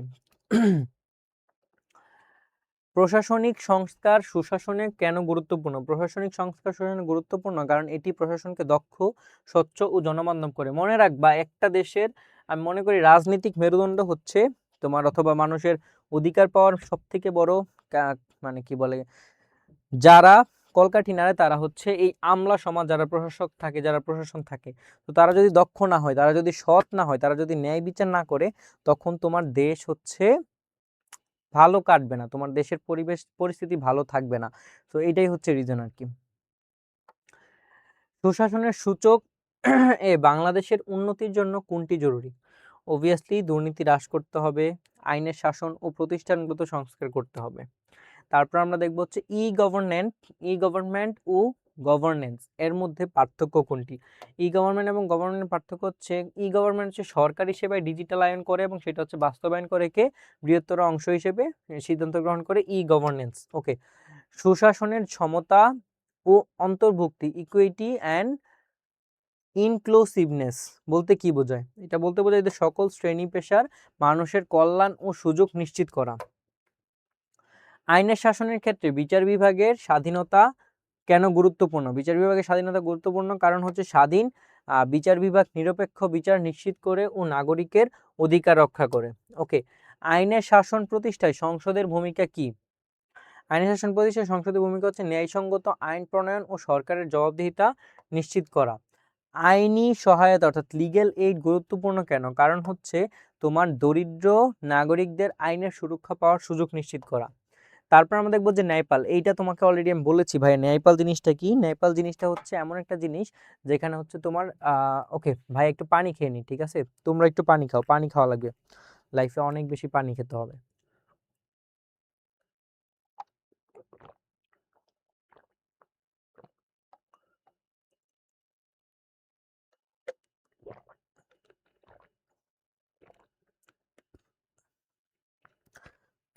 এই তোমরা কমেন্টে জানাও তো আমার কি লাইভ ক্লাসে আসা উচিত নাকি? বাট আমি লাইভ ক্লাসে করতে চাই না কেন, লাইভ ক্লাস অনেক টাইম ওয়েস্ট হয়, ঠিক আছে? বাট করবো, তোমাদের সাথে পরিচয় হওয়া তো দরকার, 26 ব্যাচের পোলাপানের সাথে কথাবার্তা খোলামেলা বলা দরকার। তো তোমাদের সাথে কয়েকটা লাইভ ক্লাস করবো ভেরি সুন ইনশাল্লাহ। ওকে, সো চলো ন্যায়পাল জিনিসটা কি, যেটার ইংলিশ হচ্ছে অববার্ডসম্যান। অম্বার্সম্যান মানে হচ্ছে কি, ন্যায়পাল ওই একটু আগে বললাম যে সবকিছুই তো আমরা জনগণের পক্ষ নিয়ে, জনগণের কথা অথবা জনগণের ভোটে হচ্ছে সরকার নির্ধারিত হয়, নির্বাচন হয়, কিন্তু যে জিনিসটা আমরা করি না সেটা হচ্ছে যে ভাইয়া আমাদের যেই ধরো যে জনগণ আছে সেই জনগণের পক্ষে কারা কাজ করতেছে। ধরো সরকার যে আমরা বানাই ফেললাম, ওর কাছে তো সব ক্ষমতা, ওর বিরুদ্ধে কে কথা বলবে? সেখানেই চলে আসে ন্যায়পাল অথবা অম্বার্সম্যান যে জিনিসটা, সেইটা সেখানে হচ্ছে সরকারি একটা উচ্চ কর্মপদস্থ থাকে, যে হচ্ছে তোমার কি করে আহ নাগরিকের পক্ষে হয়ে কথা বলে এবং সরকার কোনো ভুল করলে, দোষ করলে সেটার হচ্ছে বিরোধিতা করে। ওকে, আশা করি তোমরা কি করতে পেরেছো, বুঝতে পেরেছো। ওকে, সংসদের সার্বভৌমত্ব কোন দেশে প্রচলিত? সংসদের সার্বভৌমত্ব প্রচলিত হচ্ছে গ্রেট ব্রিটেনে। ওকে, গ্রেট ব্রিটেন সংসদের সার্বভৌমত্ব প্রচলিত। মানবাধিকারের প্রথম প্রজন্মে কোন অধিকার অন্তর্ভুক্ত? মানবাধিকারের প্রথম প্রজন্মে নাগরিক ও রাজনৈতিক অধিকার, বাক স্বাধীনতা এবং ভোটাধিকার প্রযোজ্য। ওকে, মানবাধিকারের দ্বিতীয় প্রজন্মের কোন অধিকার প্রযোজ্য? অর্থনৈতিক, সামাজিক ও সাংস্কৃতিক অধিকার। ওকে, তারপর আমরা দেখব হচ্ছে আন্তর্জাতিক মানবাধিকার আইন প্রয়োগের চ্যালেঞ্জ কোনটি? আন্তর্জাতিক মানবাধিকার আইন প্রয়োগের চ্যালেঞ্জ হচ্ছে রাষ্ট্রীয় সার্বভৌমত্ব ও কার্যকর বলবৎকরণ ব্যবস্থার অভাব। কার্যকর বলবৎকরণ ব্যবস্থার অভাব। শিশু শ্রম কোন মানবাধিকার লঙ্ঘন করে? শিশু শ্রম হচ্ছে তোমার শিশুর শিক্ষার অধিকার। শিশুর শ্রম কি করে? শিক্ষার অধিকার, সুরক্ষার অধিকার, তারপর হচ্ছে নিরাপত্তা এবং শৈশবের অধিকার ক্ষুণ্ণ করে। ওকে, মানব পাচার কোন আন্তর্জাতিক মানবাধিকার লঙ্ঘন? এটা অবভিয়াসলি হবে মানুষের স্বাধীনতা, মর্যাদা ও শোষণ থেকে সুরক্ষার অধিকার। নারীর বিরুদ্ধে সকল প্রকার বৈষম্য বিলোপ সনদ CEDAW কত সালে প্রণীত হয়? এটা হবে হচ্ছে 1979 সালে। 1979 সালে। অ্যান্ড CEDA এর পুনরূপ হচ্ছে convention on the elimination of all forms of discrimination against women, অর্থাৎ ওমেনের বিরুদ্ধে যত ধরনের ডিসক্রিমিনেশন আছে, যত ধরনের বৈষম্য আছে, যত ধরনের সেইকেলস আছে, এই সবগুলা হচ্ছে দূর করে দেওয়ার জন্য এটা হচ্ছে করা হয় মেইনলি। মৃত্যুদণ্ড বিলোপ আন্দোলন কোন মানবাধিকারের ভিত্তিতে হয়? মৃত্যুদণ্ড বিলোপ আন্দোলন হচ্ছে জীবনের অধিকার ও নিষ্ঠুর দণ্ড থেকে সুরক্ষা পাওয়ার জন্য হয়। ওকে, বাংলাদেশ মানবাধিকার সনদের স্বাক্ষরকারী দেশ কে? বাংলাদেশ মানবাধিকার সনদের স্বাক্ষরকারী দেশ হচ্ছে বাংলাদেশ মানবাধিকার নিশ্চিতের আন্তর্জাতিকভাবে প্রতিশ্রুতিবদ্ধ। বাংলাদেশের সংবিধানে সংসদ অধ্যায় কততম ভাগে? এই আমি হচ্ছে একটা কল ধরি, ঠিক আছে? আমার খুবই ইম্পর্টেন্ট একটা কল আসছে।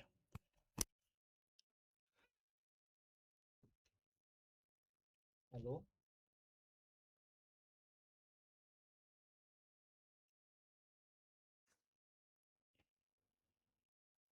হ্যাঁ হ্যাঁ, আমি ক্লাসে। Okay. Okay. Okay. Okay my dear student, I am extremely sorry. Okay, আশা করি তোমরা শুনতে পাচ্ছ এগেইন। ওকে, গ্রেট। চলো, বাংলাদেশের সংবিধানে সংসদ অধ্যায় কততম ভাগে? ওকে, সংসদ অধ্যায় হচ্ছে চতুর্থ ভাগে। ওকে, বাংলাদেশের সংবিধানের টোটাল 153টা অনুচ্ছেদ আছে। কতটা আছে? 53টা। 153টা অনুচ্ছেদ আছে, এটা মনে রাখবা। তফসিল আসে হচ্ছে 60টি। ওকে, তফসিল আসে হচ্ছে 60টি। বাংলাদেশের প্রধানমন্ত্রী সরকারি বাসভবনের নাম হচ্ছে গণভবন। বাংলাদেশের এটা দেখে ফেলেছি আমরা, রাষ্ট্রীয় জরুরি অবস্থা বাংলাদেশের সংবিধানের কোন অনুচ্ছেদে আছে? রাষ্ট্রীয় জরুরি অবস্থা বাংলাদেশের সংবিধানের 141-এর ক নাম্বার অনুচ্ছেদে আছে হচ্ছে বাংলাদেশের সংবিধানের রাষ্ট্রীয় জরুরি অবস্থা। জাতীয় সংসদের স্পিকার বাংলাদেশে কে নির্বাচন করে? জাতীয় সংসদের স্পিকার নির্বাচন করে হচ্ছে সংসদ সদস্যরা নিজেদের মধ্য থেকে নির্বাচন করে। বাংলাদেশের সংবিধান অনুযায়ী রাষ্ট্রের মূলনীতি কতটি? রাষ্ট্রের মূলনীতি 4টি। একটা হচ্ছে আমাদের জাতীয়তাবাদ, 2 নম্বর হচ্ছে সমাজতন্ত্র, 3 নম্বর হচ্ছে গণতন্ত্র, এন্ড লাস্ট হচ্ছে ধর্মনিরপেক্ষতা, অর্থাৎ কোনো ধর্মকেই ছোট করে দেখা যাবে না। ওকে, গ্রেট। বাংলাদেশ সংবিধানের আচ্ছা, এবার একটু এদিকে গিয়ে ক্লাস নিয়ে দেখি তো কেমন লাগে। এদিকে যাই, চলো এবার একটু। ওকে, এদিকে যদি লেখাটা একটু হয়ে যায়, বাংলাদেশ সংবিধানের সর্বশেষ সংশোধনী কোনটি? ওইদিকে লাইটের জন্য প্রপারলি দেখা যায় না। ওকে, সেটা হবে হচ্ছে ভাই আমাদের সপ্তদশ। ওকে, সপ্তদশ এই সাইড থেকে আমাদের ক্লাস নেওয়া বেটার। ওকে, চলো ওই সাইড দিয়ে আবার চলে যাই। ওকে, তোমরা আবার নড়ানড়ি করো না যে ভাইয়া ওই সাইডে গেছে আমি ওই সাইডে যাবো। ওকে, ঠিক আছে, ওইটা করা যাবে না। ওকে, বাংলাদেশে তত্ত্বাবধায়ক সরকার ব্যবস্থা কোন সংশোধনীর মাধ্যমে বাতিল হয়েছে? তত্ত্বাবধায়ক সরকার ব্যবস্থা হচ্ছে আমাদের পঞ্চদশ সংশোধনীর মাধ্যমে বাতিল হয়েছে। ওকে, ন্যায্য বিচারের অধিকার অর্থাৎ রাইট টু ফেয়ার ট্রায়াল, ঠিক আছে, রাইট টু ফেয়ার ট্রায়াল বলতে কি বোঝানো হয়? রাইট টু ফেয়ার ট্রায়াল বলতে নিরপেক্ষ আদালত, প্রকাশ্য বিচার, আইনি সহায়তা, নির্দোষ প্রমাণিত না হওয়া পর্যন্ত নির্দোষ। ওকে, তারপরে আমরা দেখবো যে সংবিধানের মূল কাঠামো অর্থাৎ বেসিক স্ট্রাকচার তথ্যটি কোথায় উদ্ভব হয়? বেসিক স্ট্রাকচার তথ্যটি উদ্ভব হচ্ছে ভারতের কেশবানন্দ ভারতী মামলায় সেটি উদ্ভব হয়। ওকে, রাজনৈতিক উন্নয়ন পলিটিক্যাল ডেভেলপমেন্ট বলতে কি বোঝায়? রাজনৈতিক উন্নয়ন এবং পলিটিক্যাল ডেভেলপমেন্ট বলতে জিনিসটা কি, এই জিনিসটা তোমাদের বুঝতে হবে। সেটা হচ্ছে রাজনৈতিক প্রতিষ্ঠানের শক্তি শালীকরণ ও গণতান্ত্রিক সংস্কৃতি বিকাশ। মানে কি? মানে হচ্ছে একটা রাজনৈতিক প্রতিষ্ঠান, স্পেশালি বাংলাদেশের ক্ষেত্রে যদি তুমি চিন্তা করো বেঁচে থাকে কিভাবে, তাদের নিজেদের দলটাকে খুবই শক্তিশালী করতে হবে। এটা হতে পারে তাদের কর্মী দিয়ে, এটা হতে পারে তাদের কাজের মাধ্যমে, এটা হতে পারে বিভিন্নভাবে সে যেভাবে জনপ্রিয়তা পায়। তারপর বলেছে যে গণতান্ত্রিক সংস্কৃতির অর্থাৎ গণতন্ত্রের যেই প্র্যাকটিস, সেই প্র্যাকটিসটা যদি সে প্রপারলি করতে পারে এবং সেই জায়গাটায় সে আস্থাটা যদি জনগণের কাছে সে পেয়ে যায়, তখনই হচ্ছে কি আসবে ভাইয়া, তখন হচ্ছে তার ট্রাস্ট চলে আসবে, এবং ট্রাস্ট চলে আসলে আস্তে আস্তে রাজনৈতিক উন্নয়ন অর্থাৎ পলিটিক্যাল ডেভেলপমেন্টের দিকে আমরা আগাবো। ওকে, তারপর আমরা দেখবো হচ্ছে রাজনৈতিক উন্নয়ন, that is called political development বলতে কি বোঝায়? ও, এটা তো আমরা এখনই দেখে ফেললাম, তারপরে কেন দেখবো? বাংলাদেশের সংবিধানে সমতার অধিকার কোন অনুচ্ছেদে আছে? সমতার অধিকার আছে হচ্ছে ভাইয়া 27 নম্বর অনুচ্ছেদে। ওই যে বললাম নারী পুরুষের যে সমতা, সেটা 27 নম্বর অনুচ্ছেদে আছে। রাষ্ট্র পরিচালনার মূলনীতি বাস্তবায়নের দায়িত্ব কার? রাষ্ট্র পরিচালনার মূলনীতি বাস্তবায়নের দায়িত্ব হচ্ছে সংসদ এবং সরকারের। সংসদ এবং সরকারের হাতে হচ্ছে রাষ্ট্র পরিচালনার মূলনীতির দায়িত্ব আর বাস্তবায়নের দায়িত্ব থাকে। সুশাসনে নারীর ক্ষমতায়ন গুরুত্বপূর্ণ কারণ, কারণ হচ্ছে নারীর অংশগ্রহণ ছাড়া সমাজের অর্ধেক জনগোষ্ঠীর উন্নয়ন কখনোই করা সম্ভব হবে না। ঠিক আছে, অর্ধেক তো বলা চলে, অর্ধেকের অনেক বেশি যে বর্তমানে নারী বাংলাদেশে। সো এই নারীরা যদি হচ্ছে এগিয়ে না আসে, নারীদের যদি অংশগ্রহণ সংসদে না থাকে, দেশে না থাকে, রাষ্ট্রে না থাকে, তখন কিন্তু নারী জাতির উন্নয়ন হবে না। নারী জাতিকে আমরা আলাদা করে না দেখে যদি নারী, অথবা ওই জাতি যদি আমরা চিন্তা না করি নারী জাতিকে উন্নয়নের দিকে ত্বরান্বিত করতে পারি, তখনই আমার কি হবে ভাইয়া, আলটিমেটলি আমার দেশের সবাই একসাথে গ্রো করবে। এখন তোমার নারীরা যদি হয়ে থাকে হচ্ছে অশিক্ষিত, তারপর হচ্ছে নিজেরা হচ্ছে তোমার কি বলে নিজেদের জন্য, মানে ধরো যে মানে একজন শিক্ষিত বলতে যা বোঝায়, অথবা একটা রাষ্ট্রের সুনাগরিক হওয়ার জন্য যা যা বৈশিষ্ট্য দরকার সেই বৈশিষ্ট্য যদি অ্যাটলিস্ট ওদের ভিতর না থাকে, তখন কিন্তু দেশ অটোমেটিক পিছিয়ে যাবে। আর যেহেতু বাংলাদেশের নারী সংখ্যা বেশি। ওকে, বাংলাদেশ সংবিধানের 17 অনুচ্ছেদে কি আছে? বাংলাদেশের সংবিধানের 17 অনুচ্ছেদে আছে হচ্ছে অবৈতনিক ও বাধ্যতামূলক শিক্ষা।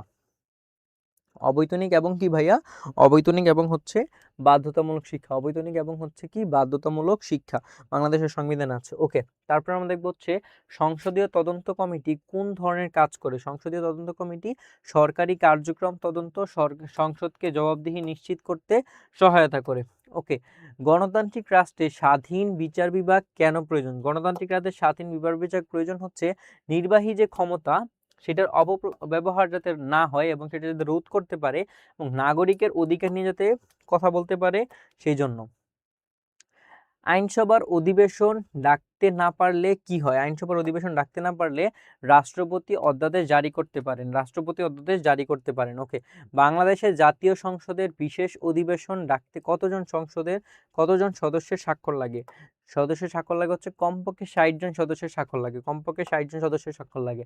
মানবাধিকার দিবস কবে পালিত হয়? মানবাধিকার দিবস পালিত হয় হচ্ছে 10 ডিসেম্বর।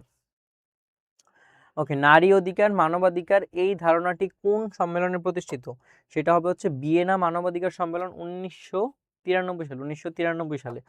ওকে, বাংলাদেশের সংবিধানে মৌলিক চাহিদা পূরণ কোন অনুচ্ছেদে? মৌলিক চাহিদা পূরণ কোন অনুচ্ছেদে? এটা হবে অনুচ্ছেদ 15-তে। বাংলাদেশের সংবিধানে মৌলিক চাহিদা পূরণ কোন অনুচ্ছেদে আছে? অনুচ্ছেদ 15 নম্বরে। প্রশাসনিক ট্রাইব্যুনাল বাংলাদেশে কিসের জন্য? প্রশাসনিক ট্রাইব্যুনাল বাংলাদেশে সরকারি কর্মকর্তা কর্মচারীদের সংক্রান্ত বিরোধ নিষ্পত্তির জন্য।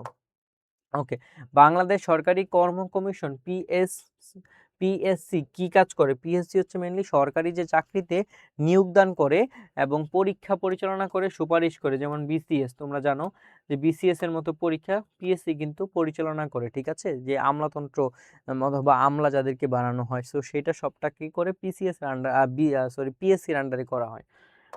ওকে, তারপর আমরা দেখবো হচ্ছে সামরিক শাসনের সুশাসনের সাথে পার্থক্য কোনটি?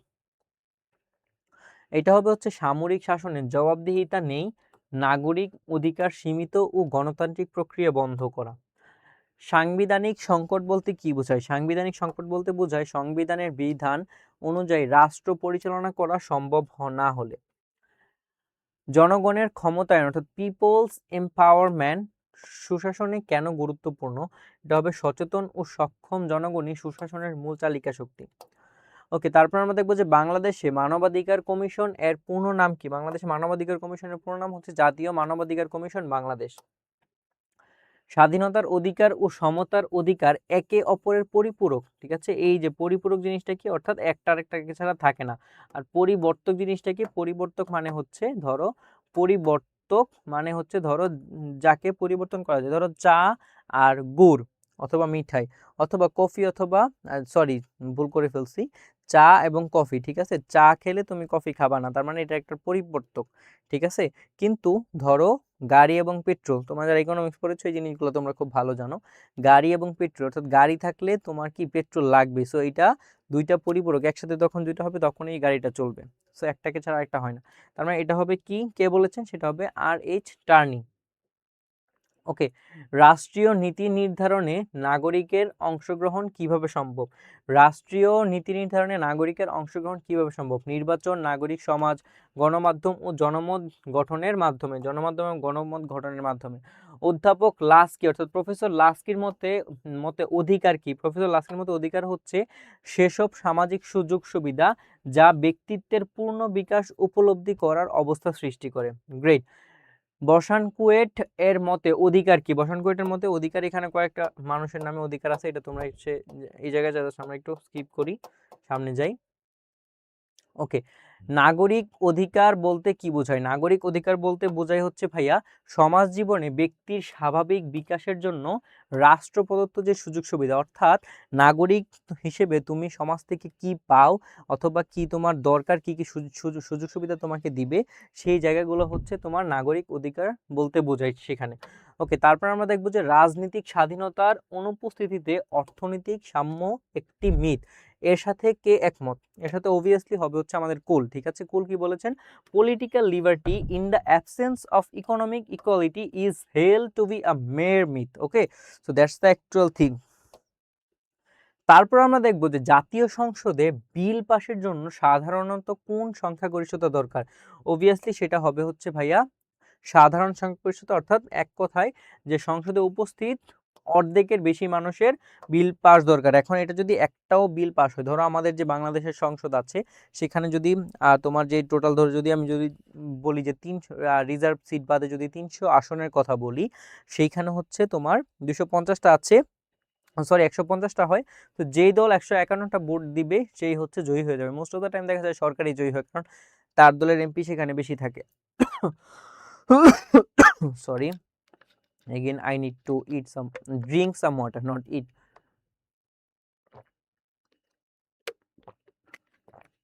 এক্সট্রিমলি সরি, পানি পড়েও গেছে।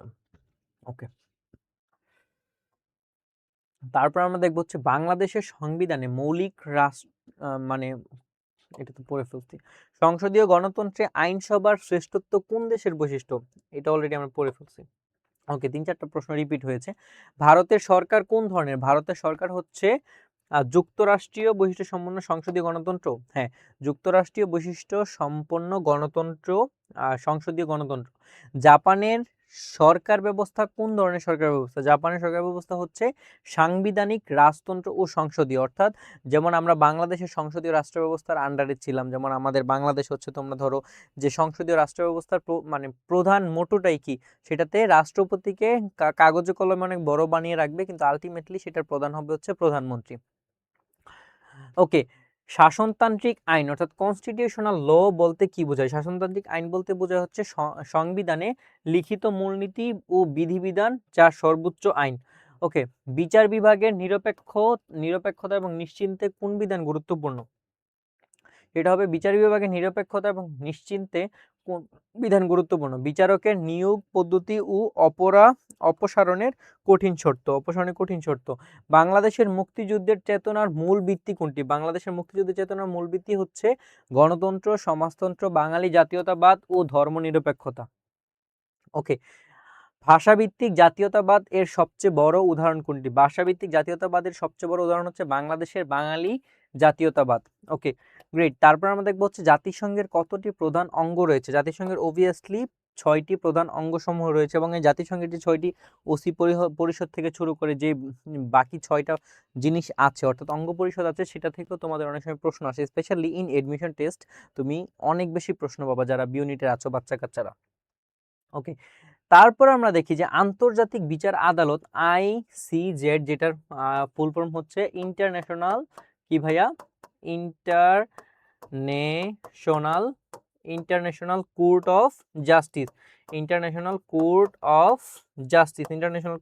অফ জাস্টিস মানে কি? ইন্টারন্যাশনাল কোর্ট অফ জাস্টিস অর্থাৎ ইন্টারন্যাশনালি এগুলো জাস্টিস অর্থাৎ ন্যায় বিচার নিয়ে কাজ করে থাকে। That is held in or situated in Hague. কোথায়? হেগ। কোথায় এটা? নেদারল্যান্ডের হেগে অবস্থিত। গণতান্ত্রিক বিকেন্দ্রীকরণ ও স্থানীয় স্বায়ত্তশাসন এর মধ্যে পার্থক্য কি? গণতান্ত্রিক বিকেন্দ্রীকরণ মানে হচ্ছে গণতন্ত্রের যে একটার পর একটা, আমি গত ক্লাসে তোমাকে বলেছি যে সরকার থেকে পরবর্তী মন্ত্রী থেকে আস্তে আস্তে একজনের কাছে ক্ষমতা মানে স্বাতন্ত্র্যকরণ করা, এবং স্থানীয় যে স্বায়ত্তশাসন সেই জিনিসটার ভিতর টোটাল পার্থক্য তাহলে কি হবে?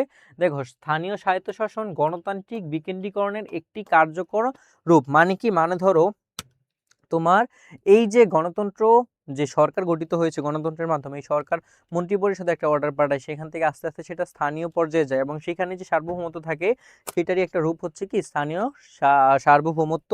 কিসের রূপ? স্থানীয় সার্বভৌমত্ব অবভিয়াসলি গণতান্ত্রিক একটা বিকেন্দ্রীকরণের রূপ। বাংলাদেশের সংবিধান কতটি তফসিল? বলে ফেলছি 7টি তফসিল আছে। হ্যাঁ, ওকে। জনকল্যাণ ও সুশাসন পরস্পর সম্পর্কিত, কারণ হচ্ছে জনকল্যাণ ও সুশাসন পরস্পর সম্পর্কিত। সুশাসন না থাকলে পরস্পর সম্পদের অপচয় হয় এবং জনগণ জনকল্যাণ থেকে ব্যাহত হয়। সামাজিক চুক্তি তত্ত্বে রাষ্ট্র কিভাবে উৎপত্তি হয়েছে? সামাজিক চুক্তি তত্ত্বে রাষ্ট্র হচ্ছে উৎপত্তি হয়েছে জনগণের পারস্পরিক চুক্তি এবং সম্মতির মাধ্যমে। রাজনৈতিক দলের নিবন্ধন কেন প্রয়োজন? রাজনৈতিক দলের নিবন্ধন প্রয়োজন হচ্ছে দলের কার্যক্রমে যে স্বচ্ছতা থাকে, জবাবদিহিতা থাকে, এবং হচ্ছে আইনি স্বীকৃতি থাকে সেটার জন্য। অর্থাৎ একটা রাজনৈতিক দল, এখন আমি কি বলে গিয়ে বলে ফেললাম যে সৌরভ ভাইস পার্টি, কি সৌরভ ভাইয়ার পার্টি, ঠিক আছে, নতুন রাজনৈতিক দল সৌরভ ভাইয়ার পার্টি, তার মানে এসবিপি, ঠিক আছে, এই পার্টি এখন আমি খুলে ফেললাম, ঠিক আছে, এসবিপি পার্টি খুলে ফেললাম, ঠিক আছে, এসবিপি পার্টি খুলে ফেললাম, এবং আমি বললাম যে আজকে থেকে আমি বাংলাদেশের প্রধানমন্ত্রী, আমি বাংলাদেশের রাষ্ট্রপতি, এক দফা এক দাবি মানতে হবে, এমন করা শুরু করলাম। তখন কি জিনিসটা আসলে হয় না? বিকজ তোমার প্রত্যেকটা জিনিসের everything has a system, everything has a rules, so you have to follow the rules, you have to follow the system, then you can make something properly. Okay, that's mean এখানে তোমার স্বচ্ছতাটা থাকতে হবে, accountability থাকতে হবে, এবং আইনের যে স্বীকৃতি, অ্যাকনলেজমেন্ট, সেটা থাকতে হবে। তখন তুমি কোনো একটা ভুল করলে সেটা সরকার তোমাকে বাধা দিতে পারবে, কথা বলতে পারবে সেটা নিয়ে। বাংলাদেশ রাজনৈতিক দল নিবন্ধনের দায়িত্ব কার হাতে? অবভিয়াসলি সেটা হবে নির্বাচন কমিশনের হাতে, ইসির হাতে।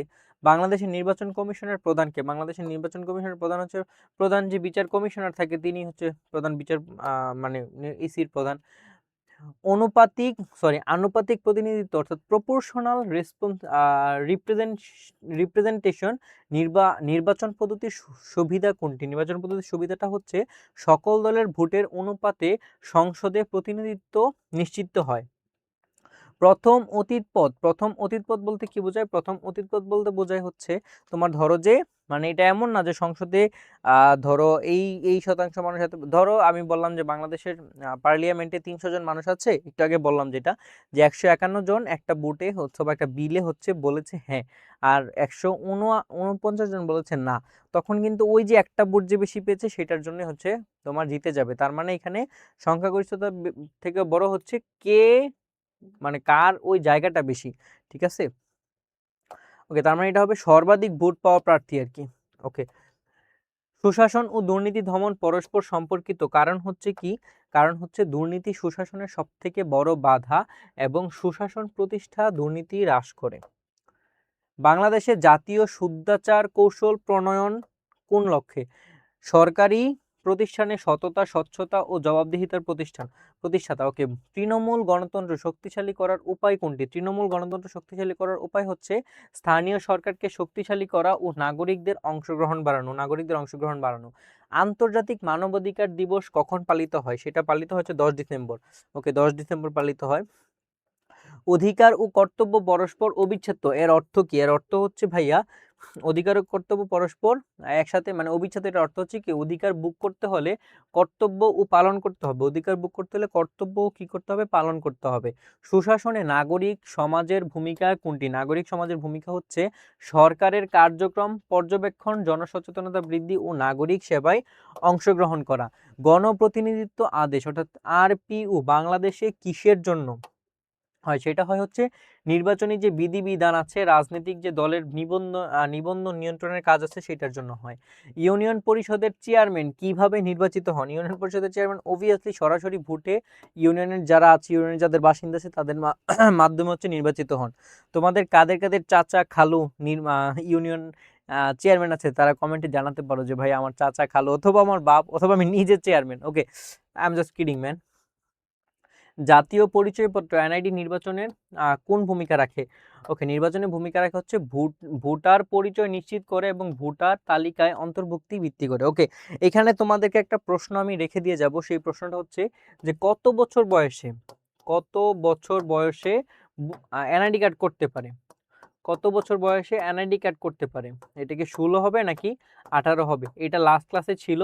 তোমরা এইটা যারা আনসার করতে পারবা তখন বুঝবো যে তোমরা আগের ক্লাসটা করেছো এবং সবার কমেন্ট আমি পড়বো। সো মাস্ট এই কমেন্টটা তোমরা করবা যে ক্লাসে এতক্ষণ পর্যন্ত দেখতেছো। ওকে, সুষ্ঠু নির্বাচনের পূর্ব শর্ত স্বাধীন নির্বাচন কমিশন, নিরপেক্ষ আইন শৃঙ্খলা ও ভোটের স্বাধীন ইচ্ছার প্রকাশ থাকতে হবে। অর্থাৎ কি থাকতে হবে? নির্বাচনটা থাকতে হবে স্বাধীন। মানে কি? নির্বাচন যে কমিশন আছে সে যদি স্বাধীনই না হয় তাহলে তো সে পার্সিয়ালিটি করবেই। তারপর আমরা দেখবো যে নিরপেক্ষ আইন, অর্থাৎ আইন হতে হবে ইররেসপেক্টিভ মানে কি? নিরপেক্ষ, কারো দ্বারা প্রভাবিত হতে পারবে না। তারপর হতে হবে ভোটারের স্বাধীন ইচ্ছার প্রকাশ, যেমন ভোটারকে বাংলাদেশে 500 টাকা দিয়ে ভোট কিনতে পাওয়া যায়, তো তাদের কোনো ফ্রি উইল নাই। তার মানে বলা যায় এই তিনটার ভিতর একটাও বাংলাদেশে নাই। নির্বাচন ইসিও হচ্ছে সরকারি কর্মকর্তাদের মাধ্যমে হচ্ছে প্রভাবিত হয়, নিরপেক্ষ আইন তো কখনোই হবে না। সো এই জায়গায় তিনটা জিনিসই বাংলাদেশে নাই। We are Bengali, so we have to face this. Okay, আইনসভার নিম্নকক্ষ ও উচ্চকক্ষ কিভাবে আলাদা? আইনসভার নিম্নকক্ষ ও উচ্চকক্ষ আলাদা হচ্ছে নিম্নকক্ষ সরাসরি নির্বাচিত ও অধিক ক্ষমতাশীল এবং উচ্চকক্ষ মনোনীত বা পরোক্ষভাবে নির্বাচিত হয়। তারপর আমরা দেখি যে অধিকারের উৎস হিসেবে প্রকৃতি, এই ধারণা কার? অধিকারের উৎস হিসেবে হচ্ছে প্রকৃতি, জন লোকের ধারণা, এটা নট ইম্পর্টেন্ট।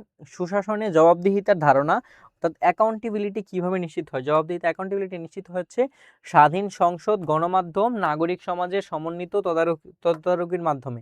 রাষ্ট্রের গৌণ কাজ বলতে কি বোঝায়? রাষ্ট্রের গৌণ কাজ বলতে বোঝায় হচ্ছে ভাইয়া শিক্ষা, স্বাস্থ্য, কৃষি ও অর্থনৈতিক উন্নয়নমূলক কার্যক্রম। ওকে, তারপর আমরা দেখবো যে রাজনীতিক কি দেখবো ভাই আমরা? দেখবো হচ্ছে রাজনীতিক যে সংস্কৃতি বিকাশে কোন প্রতিষ্ঠান সবচেয়ে গুরুত্বপূর্ণ ভূমিকা পালন করে? কোন প্রতিষ্ঠান সবথেকে গুরুত্বপূর্ণ ভূমিকা পালন করে? ঠিক আছে? সবথেকে গুরুত্বপূর্ণ ভূমিকা পালন করে হচ্ছে পরিবার, আহা! হালে দিল তুঝকো সুনাতা দিল। ওকে, পরিবার, শিক্ষা প্রতিষ্ঠান ও গণমাধ্যম। মানবাধিকার রক্ষায় আঞ্চলিক ব্যবস্থা বলতে কি বোঝায়? মানবাধিকার ব্যবস্থা, আঞ্চলিক ব্যবস্থা বলতে ইউরোপীয় মানবাধিকার আদালত, আফ্রিকান কমিশন ইত্যাদি আঞ্চলিক প্রতিষ্ঠান। ওকে, সাইবার নিরাপত্তা আইন অর্থাৎ মানবাধিকারের কোন দিকের সাথে সংশ্লিষ্ট? সাইবার নিরাপত্তা মানবাধিকারের বাক স্বাধীনতা, গোপনীয়তার অধিকারের সাথে সংশ্লিষ্ট।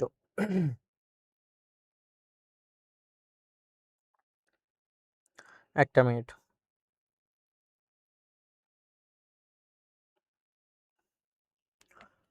ওকে, তারপর আমরা হচ্ছে কি দেখবো ভাইয়া? তারপর দেখবো যে আইনের শাসন বনাম আইনের দ্বারা শাসন এর পার্থক্য কোনটি? ওকে, আইনের শাসন বনাম আইনের দ্বারা শাসনের পার্থক্য কোনটি? আইনের শাসনে আইন ন্যায়সঙ্গত হতে হয় এবং আইনের দ্বারা শাসনে যে কোনো আইনি হলেই চলে। বাংলাদেশে পাবলিক সার্ভিস কমিশন কোন ধরনের প্রতিষ্ঠান? এটা একটা সাংবিধানিক প্রতিষ্ঠান, ঠিক আছে? ওকে, তারপর আমরা দেখবো যে গণতান্ত্রিক সংহতি কি? গণতান্ত্রিক সংহতি হচ্ছে গণতান্ত্রিক মূল্যবোধের প্রতি সকল রাজনৈতিক শক্তির প্রতিশ্রুতি ও সহমত। সাংবিধানিক সরকার বলতে কি বোঝায়? সাংবিধানিক সরকার বলতে বোঝায় হচ্ছে সংবিধানের নির্দেশনা ও সীমার মধ্যে পরিচালিত সরকার। তারপর আমরা দেখবো যে ভোটার তালিকায় নাম নথিভুক্তি নাগরিকের কোন ধরনের কর্তব্য? এটা হবে হচ্ছে নাগরিকের আইনগত ও রাজনৈতিক কর্তব্য। নাগরিকের আইনগত ও রাজনৈতিক কর্তব্য। কি কর্তব্য? আইনগত ও রাজনৈতিক কর্তব্য। এবং সবাই হচ্ছে যারা যারা এখনো ক্লাসটা লিখতেছো, সবাই হচ্ছে এখনো ক্লাসটা দেখতেছো, সবাইকে ভাইয়ার, সৌরভ ভাইয়ার মন থেকে হচ্ছে দোয়া এবং ভালোবাসা যে তুমি এইচএসসি তে খুব ভালো করবে, because you have that potential, you have that perseverance. Okay, so তুমি হচ্ছে এখন লিখবে যে ডান, আমার 291টা এমসিকিউ ডান, এটা লিখবে 291 এমসিকিউ ডান, 291 এমসিকিউ ডান। ওকে, নিরক্ষরতা দূরীকরণ কোন মূল্যবোধের সাথে সম্পর্কিত? নিরক্ষরতা দূরীকরণ সামাজিক ন্যায় বিচার ও সাম্যের মূল্যবোধের সাথে সম্পর্কিত। ওকে, বিশ্বায়ন অর্থাৎ গ্লোবালাইজেশন জাতীয়তাবাদকে কিভাবে প্রভাবিত করে? বিশ্বায়ন জাতীয়তাকে কিভাবে প্রভাবিত করে? জাতীয় পরিচয় ও সার্বভৌমত্বের চ্যালেঞ্জ তৈরি করে। মৌলিক অধিকার লঙ্ঘন হলে নাগরিক কোন প্রতিকার পেতে পারেন? মৌলিক অধিকার যদি লঙ্ঘন হয় তখন নাগরিক কি কি পেতে পারে? সরাসরি সুপ্রিম কোর্টে রিট আবেদন করতে পারে এবং সেই যদি রিট আবেদন করে সেটা অনুযায়ী যদি আসে তাহলে সরকার তাকে সেটা দিতে বাধ্য থাকবে। তার মানে তোমার যদি একটা মৌলিক অধিকার, তোমরা জানো খাদ্য, বস্ত্র, শিক্ষা, বাসস্থান, এই যেই জিনিসগুলো আছে মৌলিক অধিকার হিসেবে আমরা সরকার থেকে পাবো, এই জিনিসগুলো যদি তুমি প্রপারলি না পাও, do you can do a writ in supreme court. জননিরাপত্তা আইন ও মৌলিক অধিকার আইনের মধ্যে দ্বন্দ্ব কিভাবে সমাধান হয়? সংবিধান ও আদালতের ব্যাখ্যার মাধ্যমে ভারসাম্য রক্ষা করা হয়। হ্যাঁ, ইয়েস। বাংলাদেশের নাগরিকত্ব কোন ভিত্তিতে নির্ধারিত হয়? বাংলাদেশের নাগরিকত্ব হয় হচ্ছে জন্মস্থান, পিতামাতার নাগরিকত্ব ইত্যাদি পদ্ধতির মাধ্যমে। ইউএনডিপি এর মানব উন্নয়ন সূচক এইচডিআই কোন 3টি সূচকের ভিত্তিতে নির্ধারিত হয়? এটা হয় হচ্ছে দীর্ঘ জীবনমান, শিক্ষার সুযোগ এবং জীবনযাত্রার মান, জিএনআই পার ক্যাপিটা। এইভাবে হচ্ছে আমেরিকানরা বলে, like per capita like that. নারী ও পুরুষের সমান অধিকার নিশ্চিতকারী বাংলাদেশের সংবিধানের অনুচ্ছেদ কোনটি? এটা হবে হচ্ছে অনুচ্ছেদ 28 নাম্বার। অনুচ্ছেদ কত ভাইয়া? 28। ওকে, দুর্নীতি প্রতিরোধ কনভেনশন ইউএনসিএসি কোন সংস্থার উদ্যোগ? সেটা হবে হচ্ছে জাতিসংঘের। And the last question for today, আন্তর্জাতিক শ্রম সংস্থা আইএলও মানবাধিকারের কোন দিক নিয়ে কাজ করে? সেটা হবে শ্রমিকের অধিকার, ন্যায্য মজুরি ও কর্মক্ষেত্রে নিরাপত্তা। So today we have completed our top 300 MCQ series for civics. তার মানে সিভিক্সের 300 এমসিকিউ আমরা কমপ্লিট করে ফেলেছি এবং এই 300 এমসিকিউ থেকে সৌরভ ভাইয়ের এই ক্লাস থেকে ইনশাআল্লাহ যদি আল্লাহ সহায় হন তাহলে এইচএসসি তে তোমার দেখবা যে 25+ কমন পড়বে ইনশাআল্লাহ। ঠিক আছে? এবং এটার আশেপাশের তথ্যগুলো জানবা, প্লাস নিজে একটু ভালো করে বাসায় পড়াশোনা করো। এই টপিকগুলো যেগুলো আছে এগুলো সম্পর্কে একটু জানো। সিকিউতে যাতে তুমি একটা ভালো মার্ক ক্যারি করতে পারো, সেইটা তোমার জন্য দোয়া থাকলো। এবং এই ক্লাসটা সবাই এখন করেছো, যারা এখনো আছো ক্লাসটা করছো দেখছো, সবাই হচ্ছে বলো যে class done and thank you Sourav ভাইয়া for giving the that kind of amazing class আর কি। যদি মনে হয় যে থ্যাংক দেওয়া লাগবে ভাইয়াকে, তাহলে থ্যাঙ্কস দাও, কারণ বাঙালিরা থ্যাঙ্কস দিতে অনেক বেশি কৃপণ্য। ঠিক আছে, ধরো দোকানদারকে একটা কিছু কিনলাম, আমি থ্যাঙ্কস দিতে পারি না, অথবা দোকানদারও থ্যাঙ্কস দিল, হ্যাঁ আপনি থ্যাঙ্কস দিয়েছেন, মানে লাইক ও অনেক আনএক্সপেক্টেড তো। সো এই আর কি জিনিস। তো যাই হোক, তোমাদের উদ্দেশ্যে বলবো যে এইচএসসি 26, তোমাদের সময় হাতে খুবই কম। সো তোমরা হচ্ছে একটু ভালো করে এখন পড়াশোনাটাতে মনোযোগ দাও। আর যেইটা লাগবে সেটা হচ্ছে ক্লাসে কমেন্টে জানাও ভাইয়াকে। ভাইয়া তোমাদের ক্লাসের জন্য ভাইয়া সারা দিন রাত জেগে সেন্সলেস হয়ে গেছি আমি কালকে ক্লাস নিতে নিতে, এই হচ্ছে আমার অবস্থা। তো তাও তোমাদের সাপোর্টটা চাই। আই হোপ তোমরা সেই সাপোর্টটা করবা। ইনশাল্লাহ তোমাদের সাথে দেখা হবে পরবর্তী কোনো ভিডিওতে। ততক্ষণ পর্যন্ত ভালো থাকো। অ্যান্ড লাস্ট অ্যানাউন্সমেন্ট, এখন আমাদের যুক্তিবিদ্যার শুট হবে সিকিউর। তোমরা সবাই সিকিউ চাচ্ছিলা, তো তোমাদের যুক্তিবিদ্যা লজিকের সিকিউ হচ্ছে কালকে আপলোড হবে। এবং এর পরবর্তীতে তোমার সাইকোলজি আপলোড হবে, ইকোনমিক্স আপলোড হবে, জিওগ্রাফি আপলোড হবে।